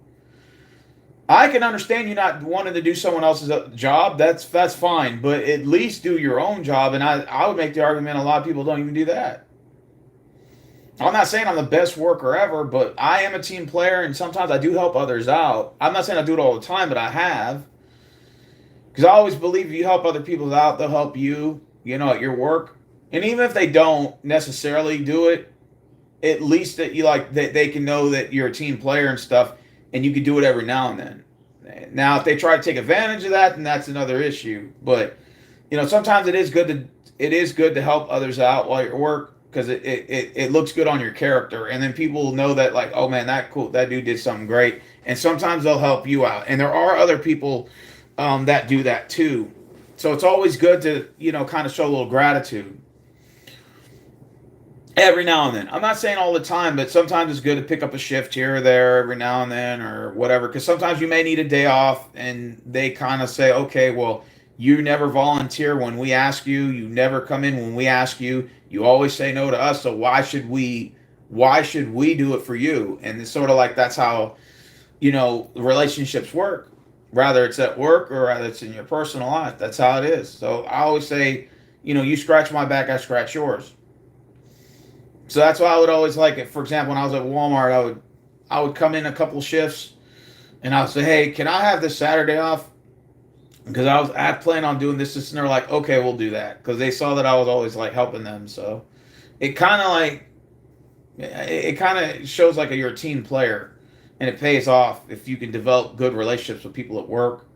Now you don't have to kiss their ass, but just have a good like communication.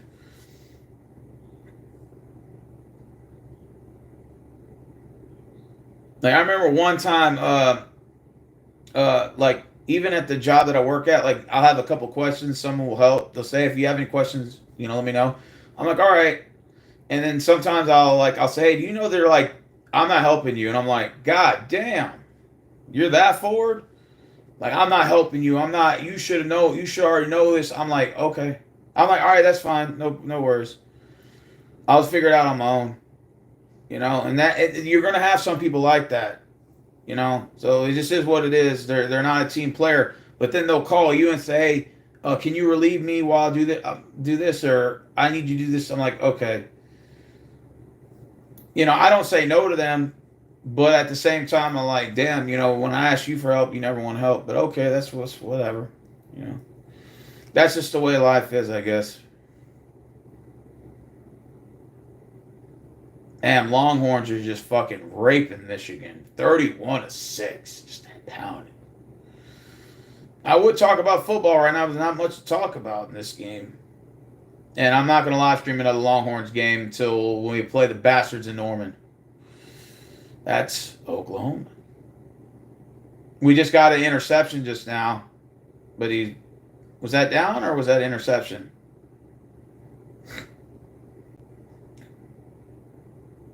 Straight domination on Michigan. Ouch. What a game. This is a game that we've played perfect on all sides of the ball. A complete game.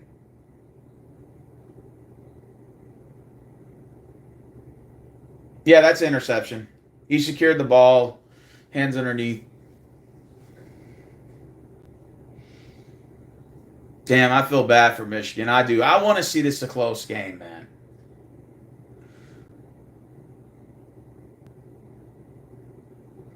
Oh.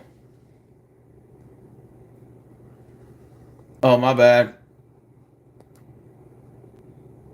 Oh, yeah.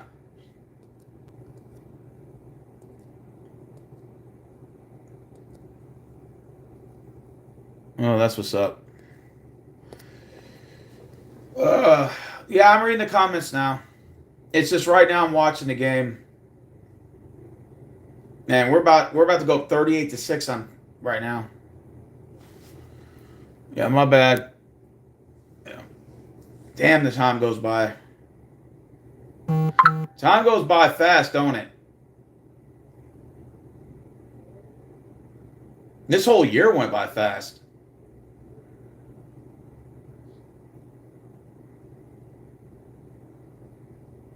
31-6 Texas.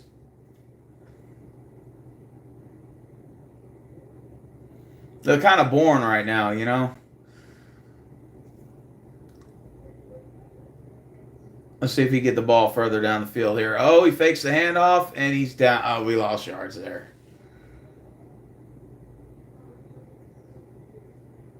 Let's see if Michigan could get something going, right? You got to get something going for Michigan. We're down to 1:18 to go in the third quarter.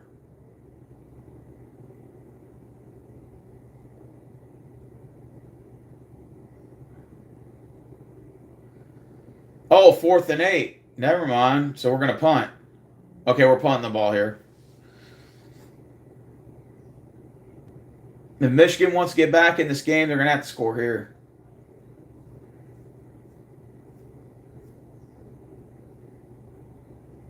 Okay, it's a delay game on us.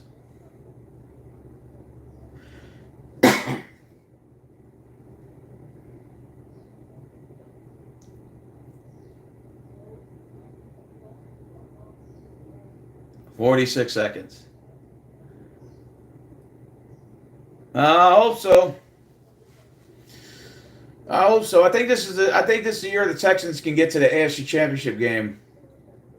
But like I said, it's still going to be a difficult task to beat Kansas City. That's going to be the roadblock there, and they are back-to-back defending champions. All right, we're going to punt here. Okay, yeah. All right, here, let's see if we get the ball.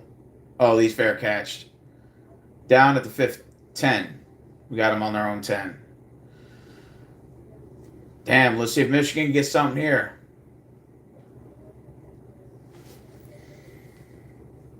Ugh. 1 quarter left. And it's all over.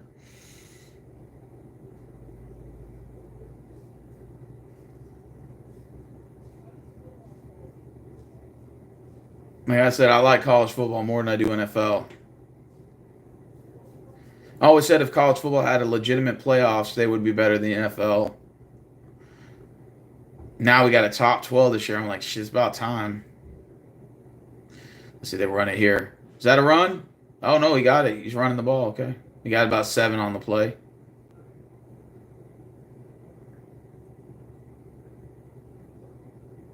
Is Michigan going to be able to get in the end zone? They need to at least get one more playoff before the end of the third. 2nd and 4 for Michigan.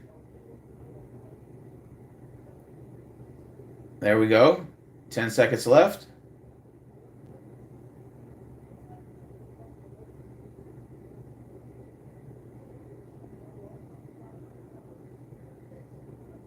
Okay, now it's the end of the third. So Michigan's just taking it to the end of the third quarter. Let's see if they get something in the fourth.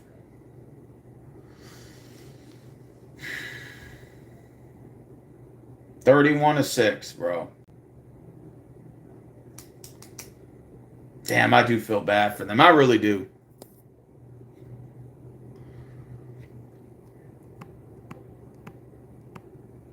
I want to see this be a close game. All right.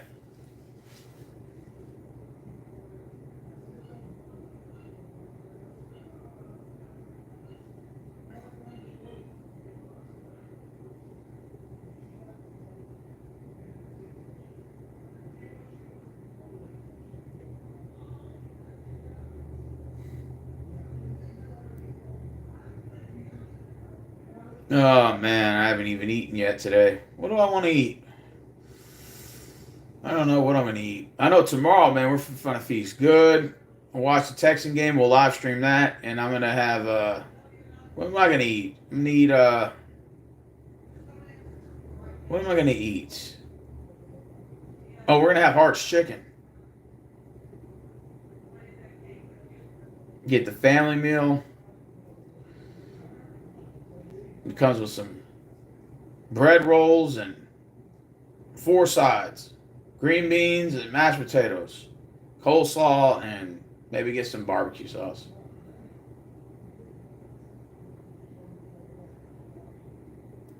I don't know what I'm going to eat. before I go to work, but I'm fucking starving.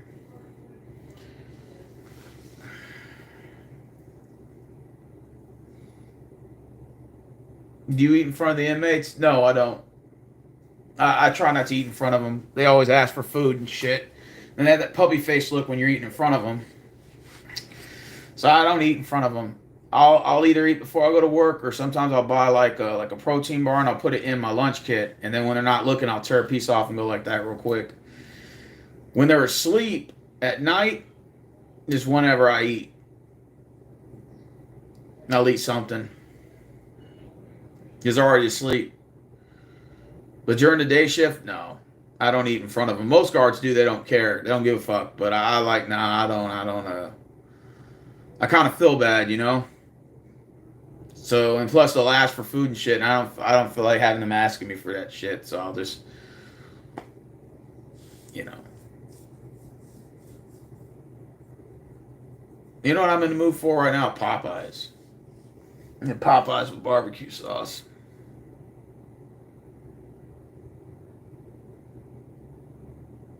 I only had 3 hours of sleep. I had to watch this game, so that's why I'm up now. So maybe after this game's over, I'm asleep for about an hour. Has anyone ever threatened me?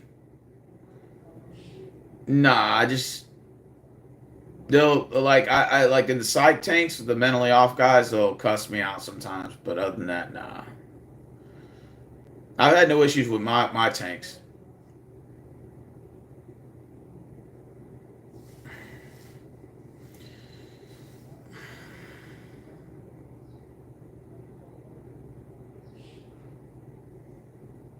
Three hours of sleep.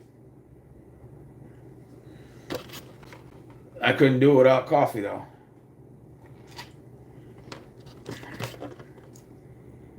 $31-6.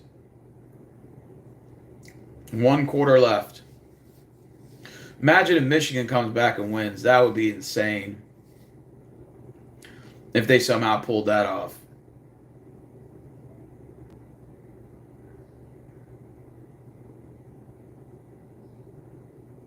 Michigan got, what, 2 yards there? Third down.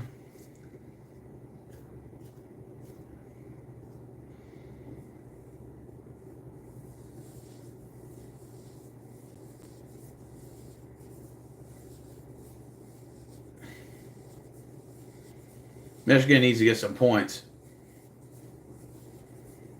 31-6.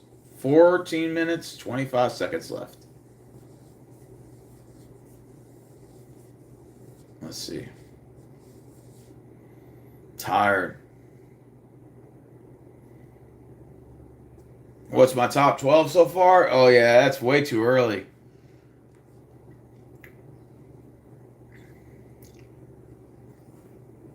Who's number 1 right now?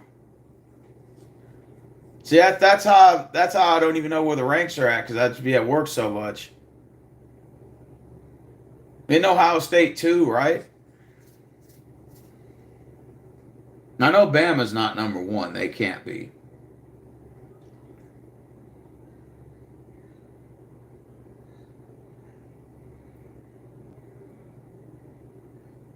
Timeout, Michigan. Oh, no, target review. Targeting. What are they reviewing?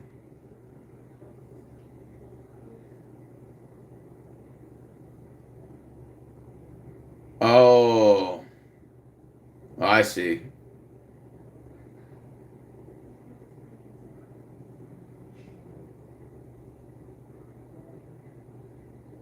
I don't think that's targeting, is it? No. I forgot about that rule.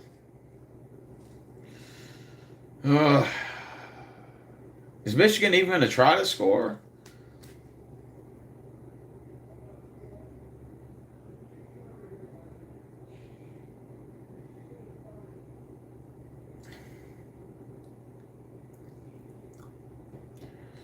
What was that? Yeah, that does, Azul. I say Popeye sounds good right now. You know what I'm in the mood for? Fish. like flounder or something, like Alaskan cod. I don't know if y'all remember Long John Silver's. Is that place still around? 500 was not about the money to me. What about my job? Fuck out of here, man. She made $8,000.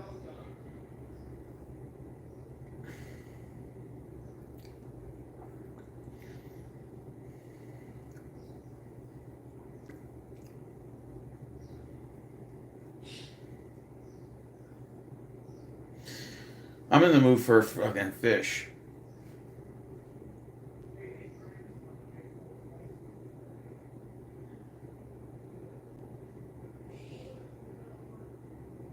Ugh.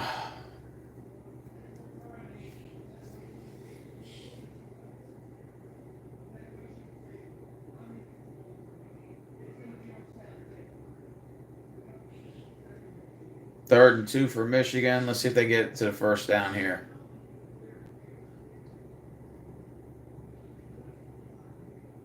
That's a first down. They got 3 yards.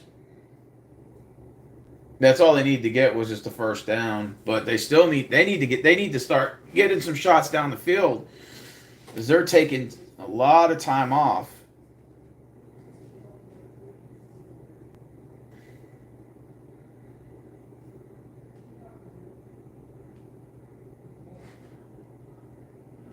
Taking too much time off, man.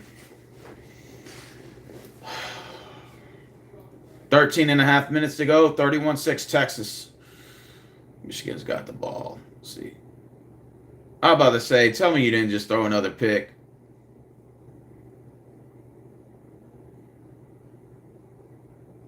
And this Texas team is going to be fucking deep this year. And we might even jump up to 1 after this game. Just because we dominated them so fucking bad, bro.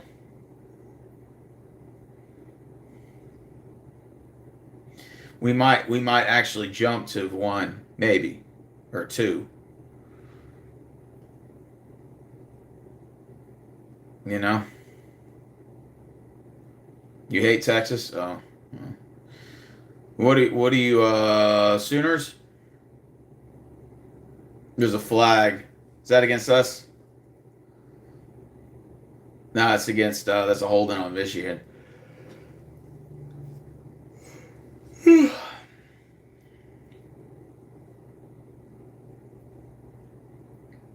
31-6.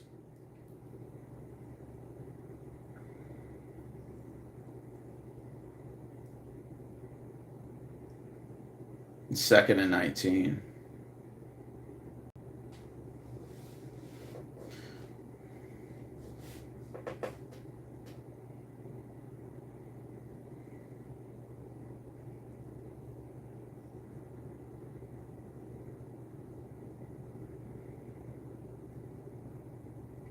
Let's see what they get here. Take some shots down the field.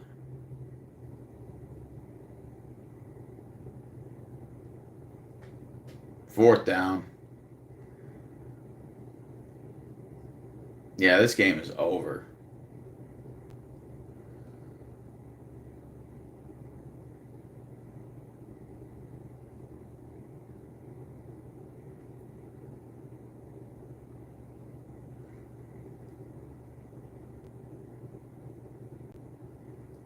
They're going for it. No, it's 3rd and 11.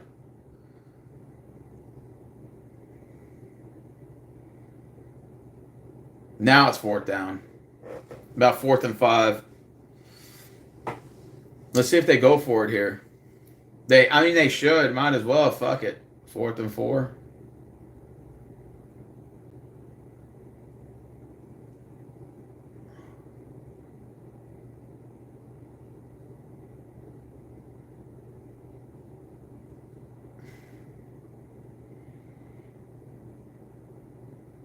Damn, they took a lot of time off, Michigan, and they're barely moving the ball.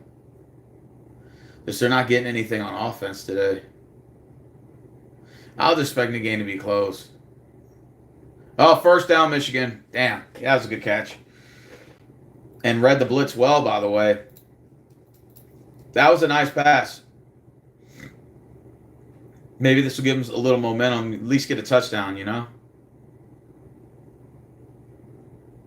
What a pass. That was pretty good. Let's see what he gets here. Another first down. That was to Loveland. Okay, so they're moving the ball now.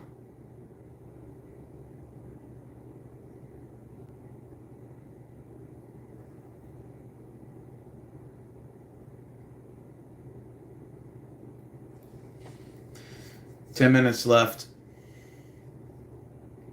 Now they're down on our side of the territory, 46. Let's see what they're going to get here.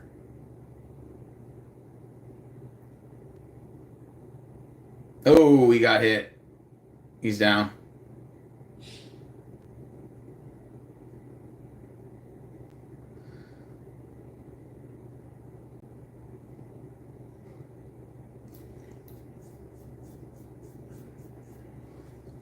Damn.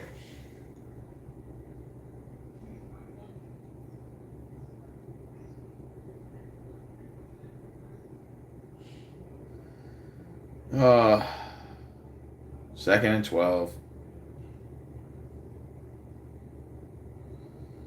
Oh, he was open, but the pass was deflected. That sucks. He would have got, it would have been a big catch right there. Third and 12.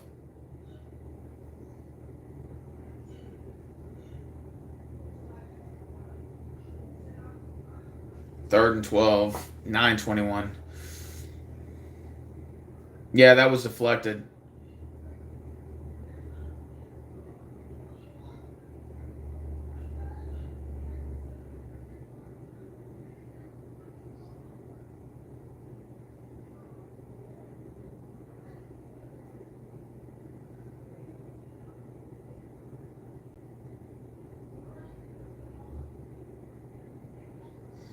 Timeout. Texas.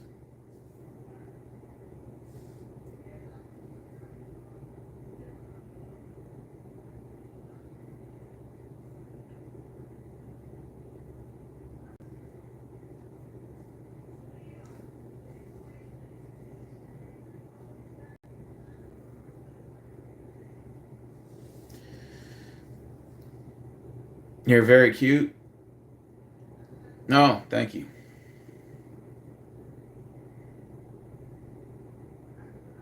Tired. 3 hours of sleep. It's just fucking with my mind right now.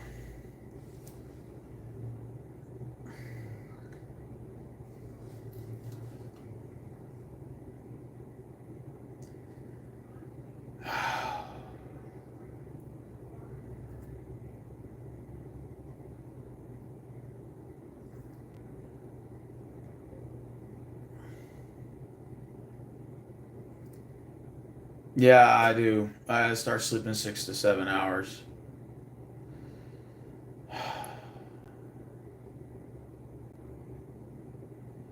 Only had 3 today. Because I wanted to wake up to watch this game.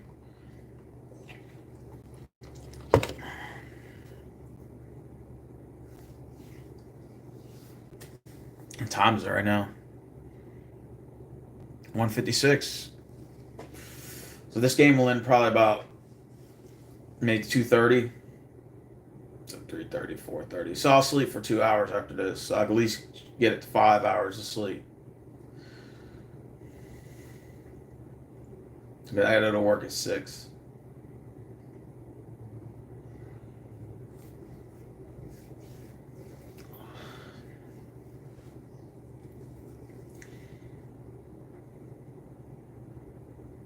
KFC's got saucy nuggets for $5.99. That's not bad. They're doing the same thing Wendy's is doing.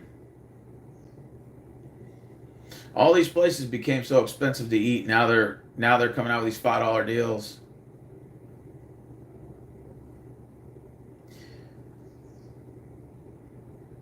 No, I'm not married. You know, what was I gonna say? Man, Subway's got that bacon chicken ranch, peppercorn ranch on a flatbread. Man, it's fucking good. I had it the other day. It's pretty damn good.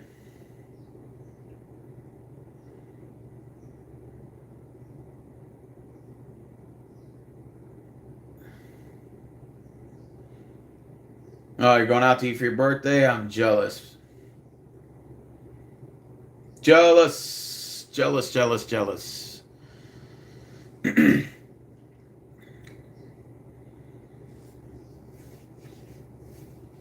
Tired.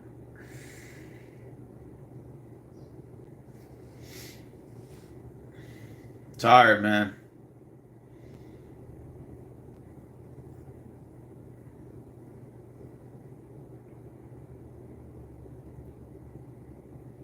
Do I live alone? No, I stay with my peoples. Oh shit. Hold on. You're gonna throw that down the field or what? Oh! Damn, that sucks. No, that shouldn't be a fumble. That's a pass, ain't it? I mean, that's not a pass, is it? Yeah, it's incomplete. Yeah.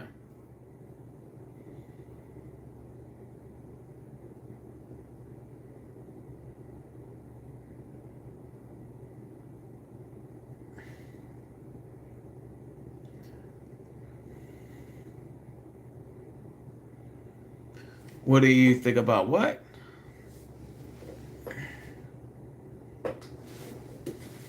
I love the sound of the marching band. Oh, absolutely.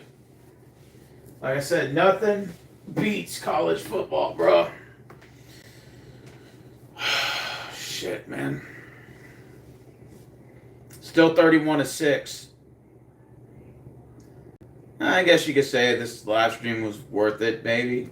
Maybe I should have just went back to sleep. You know, went to sleep and not had to worry about this. I don't know what I'm going to eat. I haven't eaten yet today. I had a piece of cheese earlier. And, so I don't know. I bought a whole bunch of new shirts. I got, hold on. Just some undershirts, basically for my collar shirts I'm going to start buying on next week. Got a blue t-shirts, black. I bought a lot of shirts that I wear underneath, like this. And I'm going to buy some collar shirts. I saw some really nice ones from Walmart. Good price, affordable. I'm going to buy maybe about 4 or 5 collar shirts, just different types. Maybe midnight blue, black, something real nice, classy to wear. Couple pairs of pants. I need a couple pairs of pants. And then, of course, I need to re-up on some shoes. I probably need at least about 3 or 4 pairs of shoes. So I can start getting rid of some of my older clothes. And I've already been donating some of those, sending those off, getting rid of that stuff. And that way I can start, having more confidence in myself. That sort of ordeal. Ain't nothing better than wearing some fresh, clean clothes. That ordeal. So that way I can, up my wardrobe a little bit. And, because the ability to make good money comes with the, you have the extra money to kind of up your wardrobe a little bit. I fixed my car up, so my car is good. So, what kind of burger is that? The $5 Whopper Jr. Those Whopper Juniors suck. Small ass burgers for $5 ain't even worth it.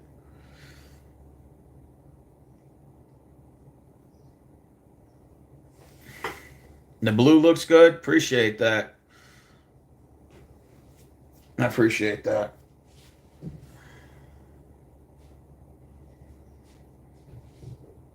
Yeah, I got a blue. I got blacks. I even got reds in there too. So it's good just to have t-shirts to have to wear around, See how I have it underneath. See? So, but I got to get collar shirts. I need to get shoes. I got to get at least 3 or 4 pairs of shoes, and I need to get some pants. Definitely get some pants. So that way, I have slacks. I got khakis. I got a couple of jeans, but I need to re-up. But I definitely need about 3, 4 pairs of shoes. And then I do need to get some cologne. I want to get some Dolce & Gabbana, or I might get the There's a new one that came out. It's like $180 bottle, but I want to get it. Not because it's expensive, because it's like it smells like ocean water. It's a real fancy brand. I forgot the name of it is, but I definitely want to get the $180 bottle though. A cologne. So once upon a time, I used to actually give a damn about my wardrobe. Then you just fall off after a while. You stop caring, and now it's like I'm making good money and stuff. So why not just back invest in myself again? You know, because your appearance is everything. You know, and I don't think my wardrobe's that bad, but it could need a tune up, especially because I got a bunch of sports jerseys and stuff. But I mean, unless you're going to a sporting event, that's great. But you want something for casual wear too. And I actually did have a badass collar shirt that I got from Walmart. It was like $25. Real nice collar shirt. But unfortunately, I can't find it. I don't know where it went. But they're real nice. So I said, you know what? I'm gonna go get about 3 or 4 of those shirts. And so just start re-upping on my collar shirts. Get about 2 or 3 pairs of shoes. You know, just to have something. You know, maybe I might buy an extra pair of slacks, 1 pair of slacks, couple pairs of jeans. Throw these old jeans out right here, because these jeans are old right here that I have. They're already faded and everything. I'm never gonna wear them, so they just sit in there for decoration. So they're gonna get tossed out.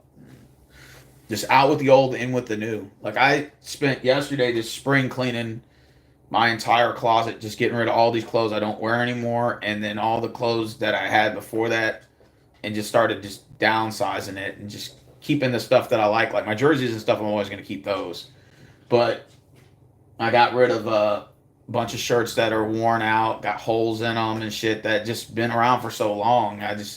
Especially after I bought those t-shirts, I kind of got the confidence to start taking everything out that I didn't wear anymore, and you know, up in my wardrobe. You know, your appearance is everything, and when you start, you know, you don't have to go all out and spend $5,000 on fashion wear, but you know, if you invest maybe a couple $100 into it, you know, you'll have a nice little wardrobe, give you confidence stuff. You know, you go out, you can wear this here, or you can wear that there, and that sort of ordeal. And it gives you a little more confidence in yourself. So, you know, that sort of ordeal.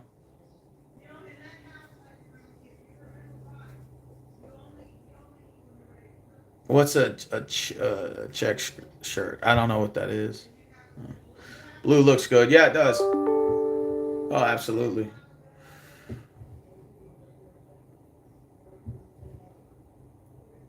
I got to get shorts too, because unfortunately the ones that I have are all terrible.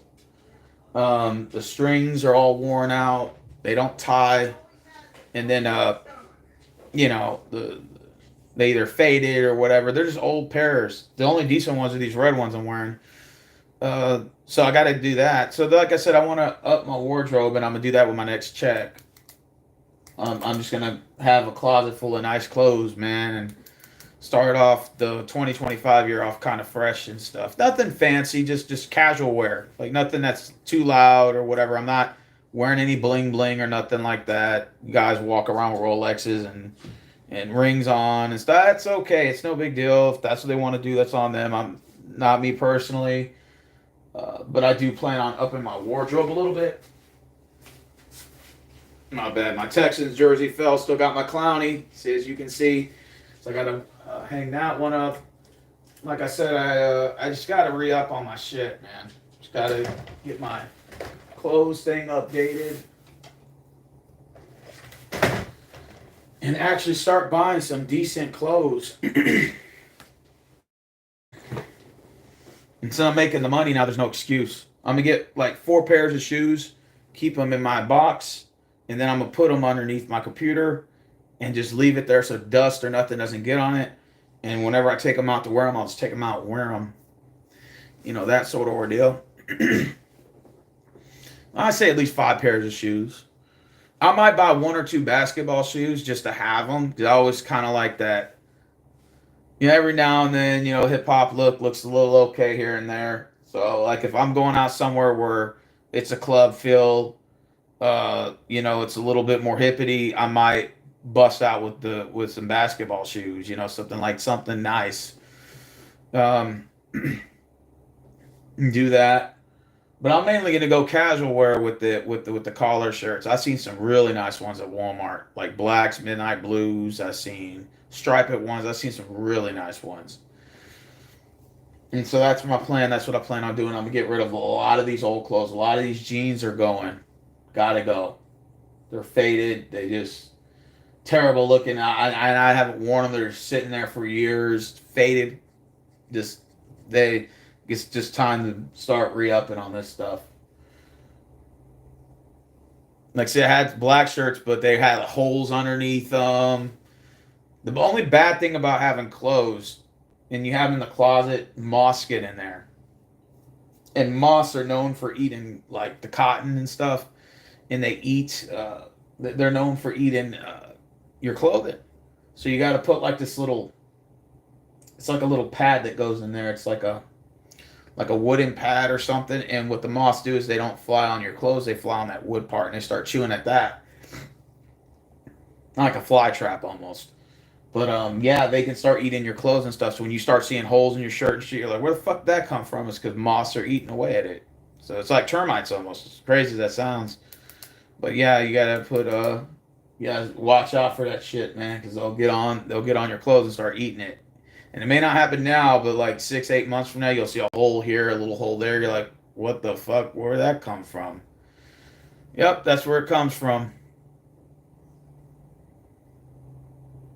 Do I have a specific brand preferences? Not really necessarily. I mean, these right here that I bought, they're really nice, believe it or not. The brand is called DR Dreams USA. DR Dreams USA. And they make really good shirts. Affordable, and they're basically an undershirt. Now, if you're, let's say if you're just like going to a park or somewhere, you could just wear this if you're going to a store, something fancy. Blue's not really my partay. I like black, but I get blue. You know, like if for just a certain occasion, if I wearing it underneath a blue collar, maybe something like that. But I mainly got blacks in here. But this is DR Dreams, and they have affordable prices. You know.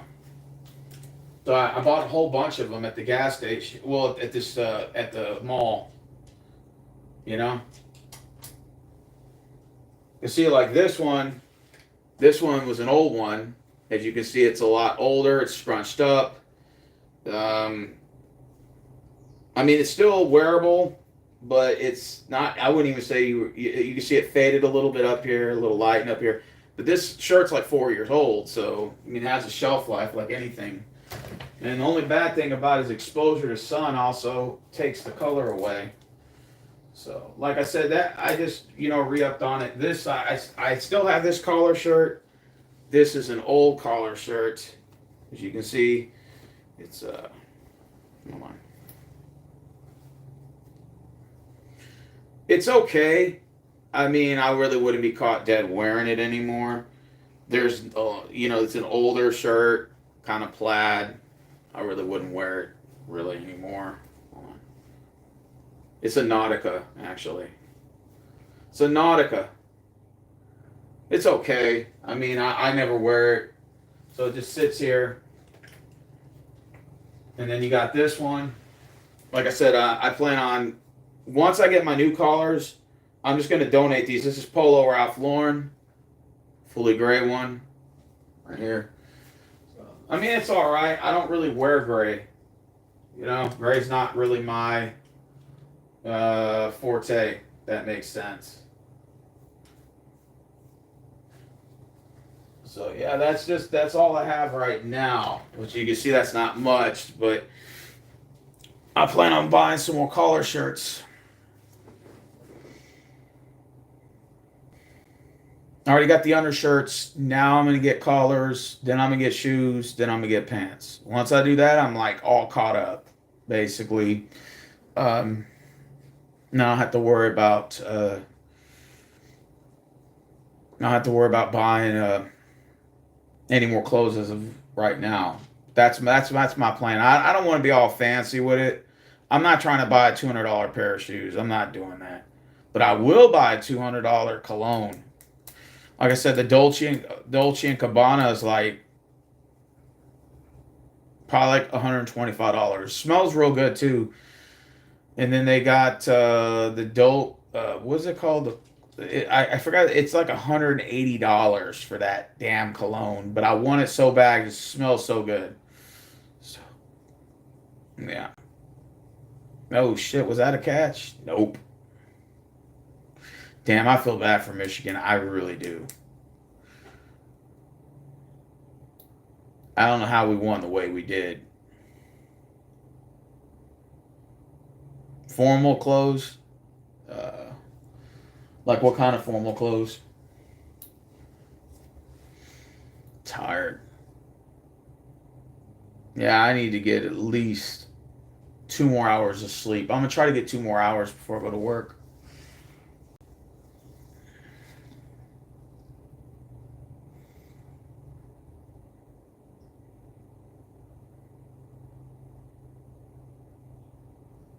No, I work at 12 hours today, Marvin.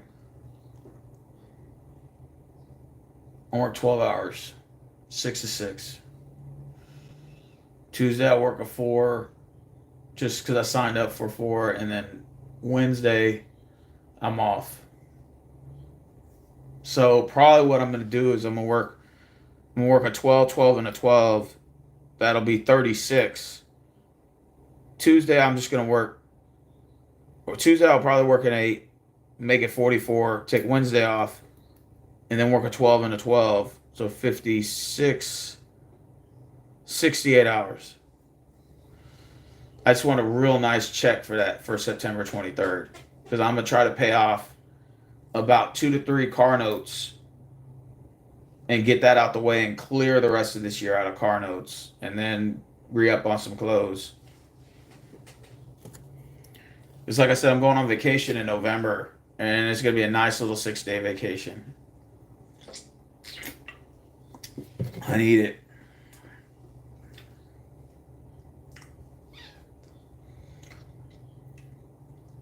I want to get a. Do you have a work-life balance mindset in life?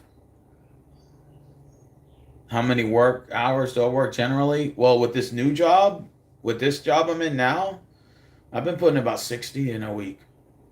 I put 73 in just this last week. The week starts on a Saturday, ends on a Friday. I put just yesterday when I clocked out, it was my 73rd hour on the job. My check's going to be real nice on the 23rd, especially if this week I put in about around the same, or if not a little less. My check's going to be real nice, like probably around 3,400 something for just 2 weeks. That's not bad, you know. But I may scale it back after that, so I don't get burned out. So I'm probably just going to work like maybe like 50 something hours the following week, and maybe like 60 the following. So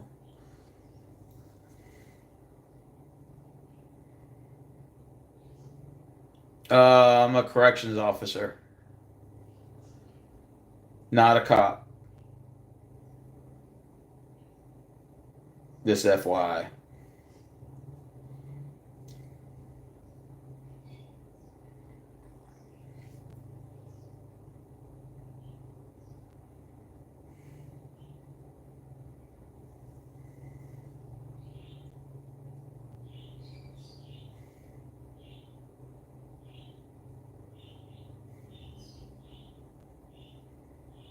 No, a corrections. Corrections for the jail. Basically, it's like a detention officer. Detention officer, corrections officer, same thing.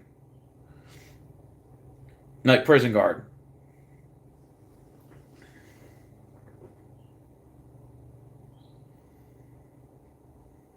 Tired. Yeah, correction officer. You got it the second time.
You have to take like a test after a year working there to get your license, your jailer's license.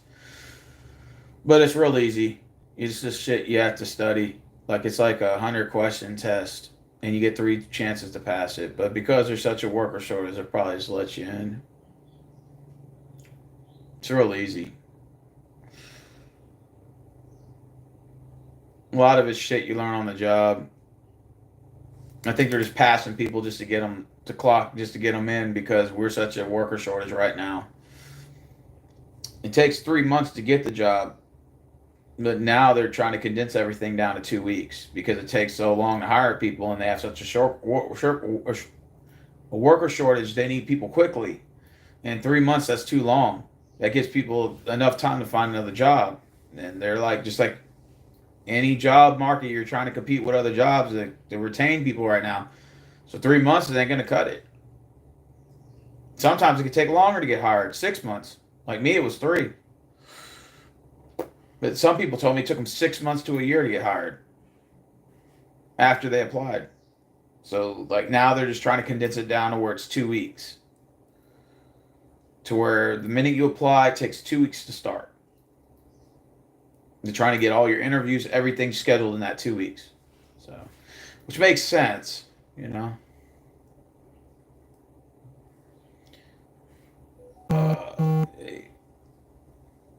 When you watch my political videos, I go into all that. Or basically our dollars being collapsed, and that's the reason why we're in the position we're in. And that's the fault of our government, our politicians, for printing up money, sending it to proxy wars,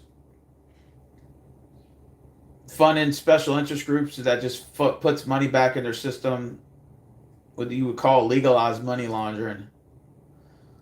That's all it basically is. Government funding, state, local funding is all nothing more than money laundering.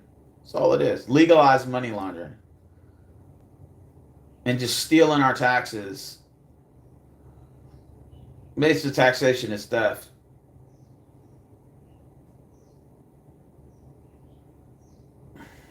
Tired.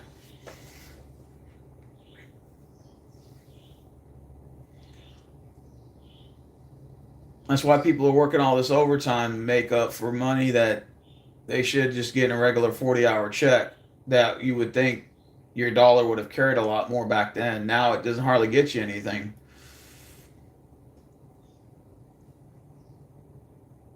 This country could be on the brink of a civil war. Or on a global epic proportion, especially if you eliminate the jobs with AI technology. Oh my God. Touchdown, Michigan. I think they got in. They get that touchdown? Maybe. And Smile always, where are you from?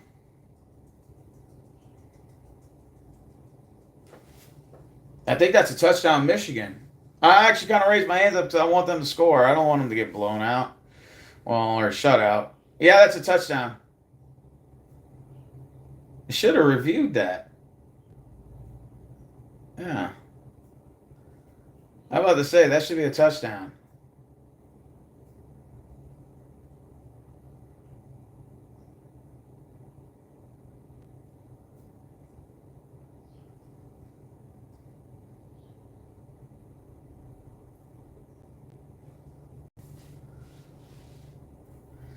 Yeah, it is a touchdown. He stretched the arms.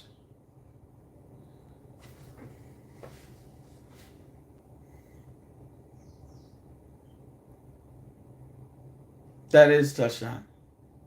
Ball stretched right over the pylon.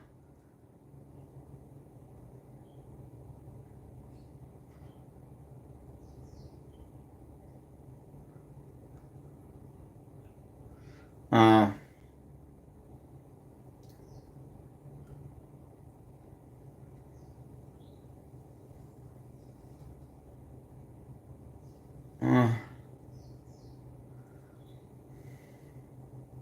that should be a touchdown right there. I'm about to get some sleep after this. I know that. We get about 2 hours of sleep after this shit. Tired.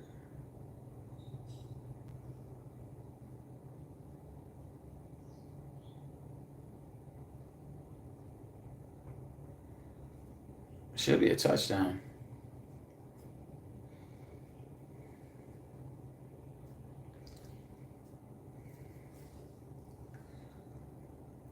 Yeah, touchdown. Figures.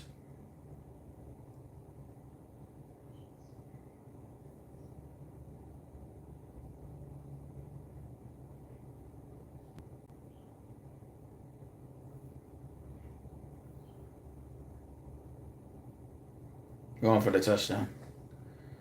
Who do I support? Neither.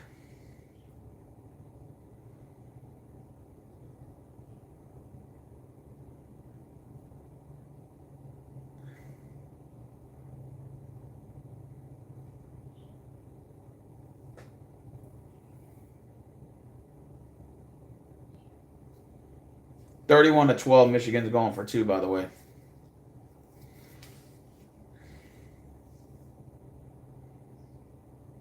Is that a touchdown? Oh, no. Is that 2? No. Missed. 31-12. Damn, that sucks.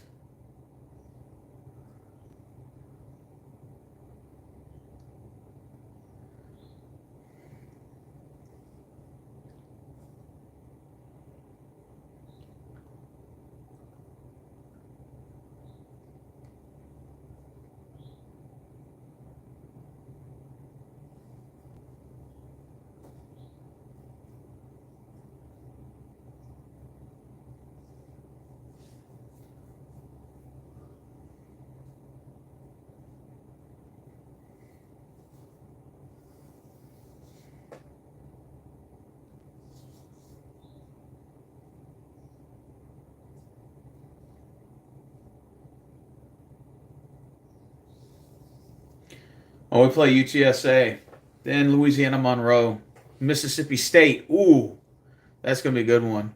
Then we play the Bastards in Norman, Oklahoma.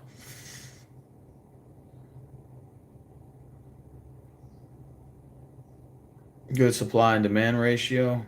I don't know what you're talking about. What do you mean by that? Oh, shit, man. I'm tired.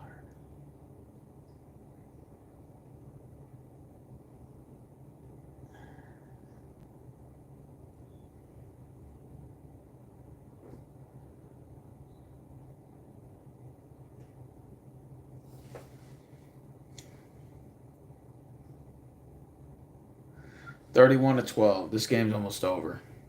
It's got to kneel it a couple. Well, they got 3 timeouts. Are they going to use them?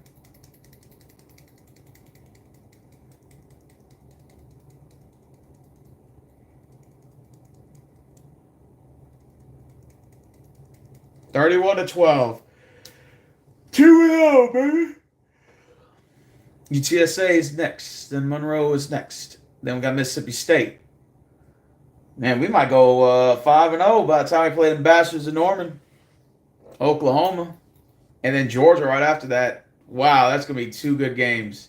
October 12th, October 19th. Vanderbilt, Florida, Arkansas, Kentucky, Texas A&M.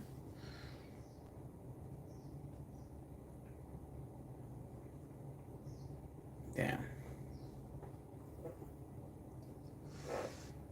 Good fucking win today. 31-12. Yep, Michigan's not taking any timeouts.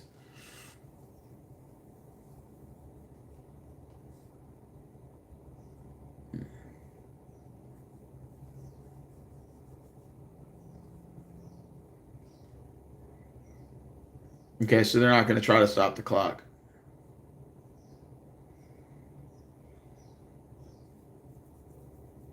Or maybe I'm wrong.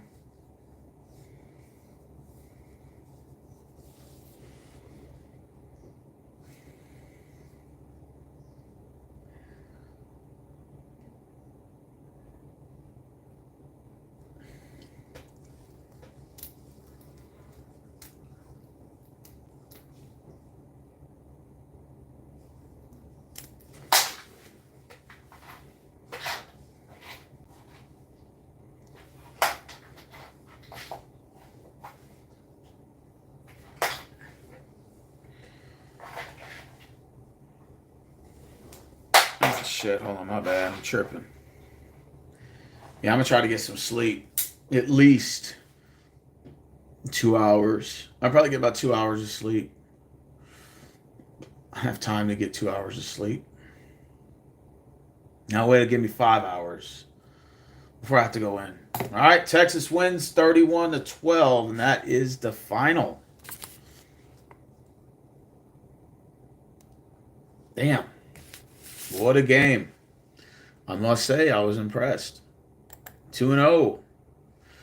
Let me go ahead and get out of here. Shut that down. All right, we just won, so I'm going to head out of here because I'm tired. But UT got the win. 2-0. I'm heading out. Y'all take care, man. I'm going to bed.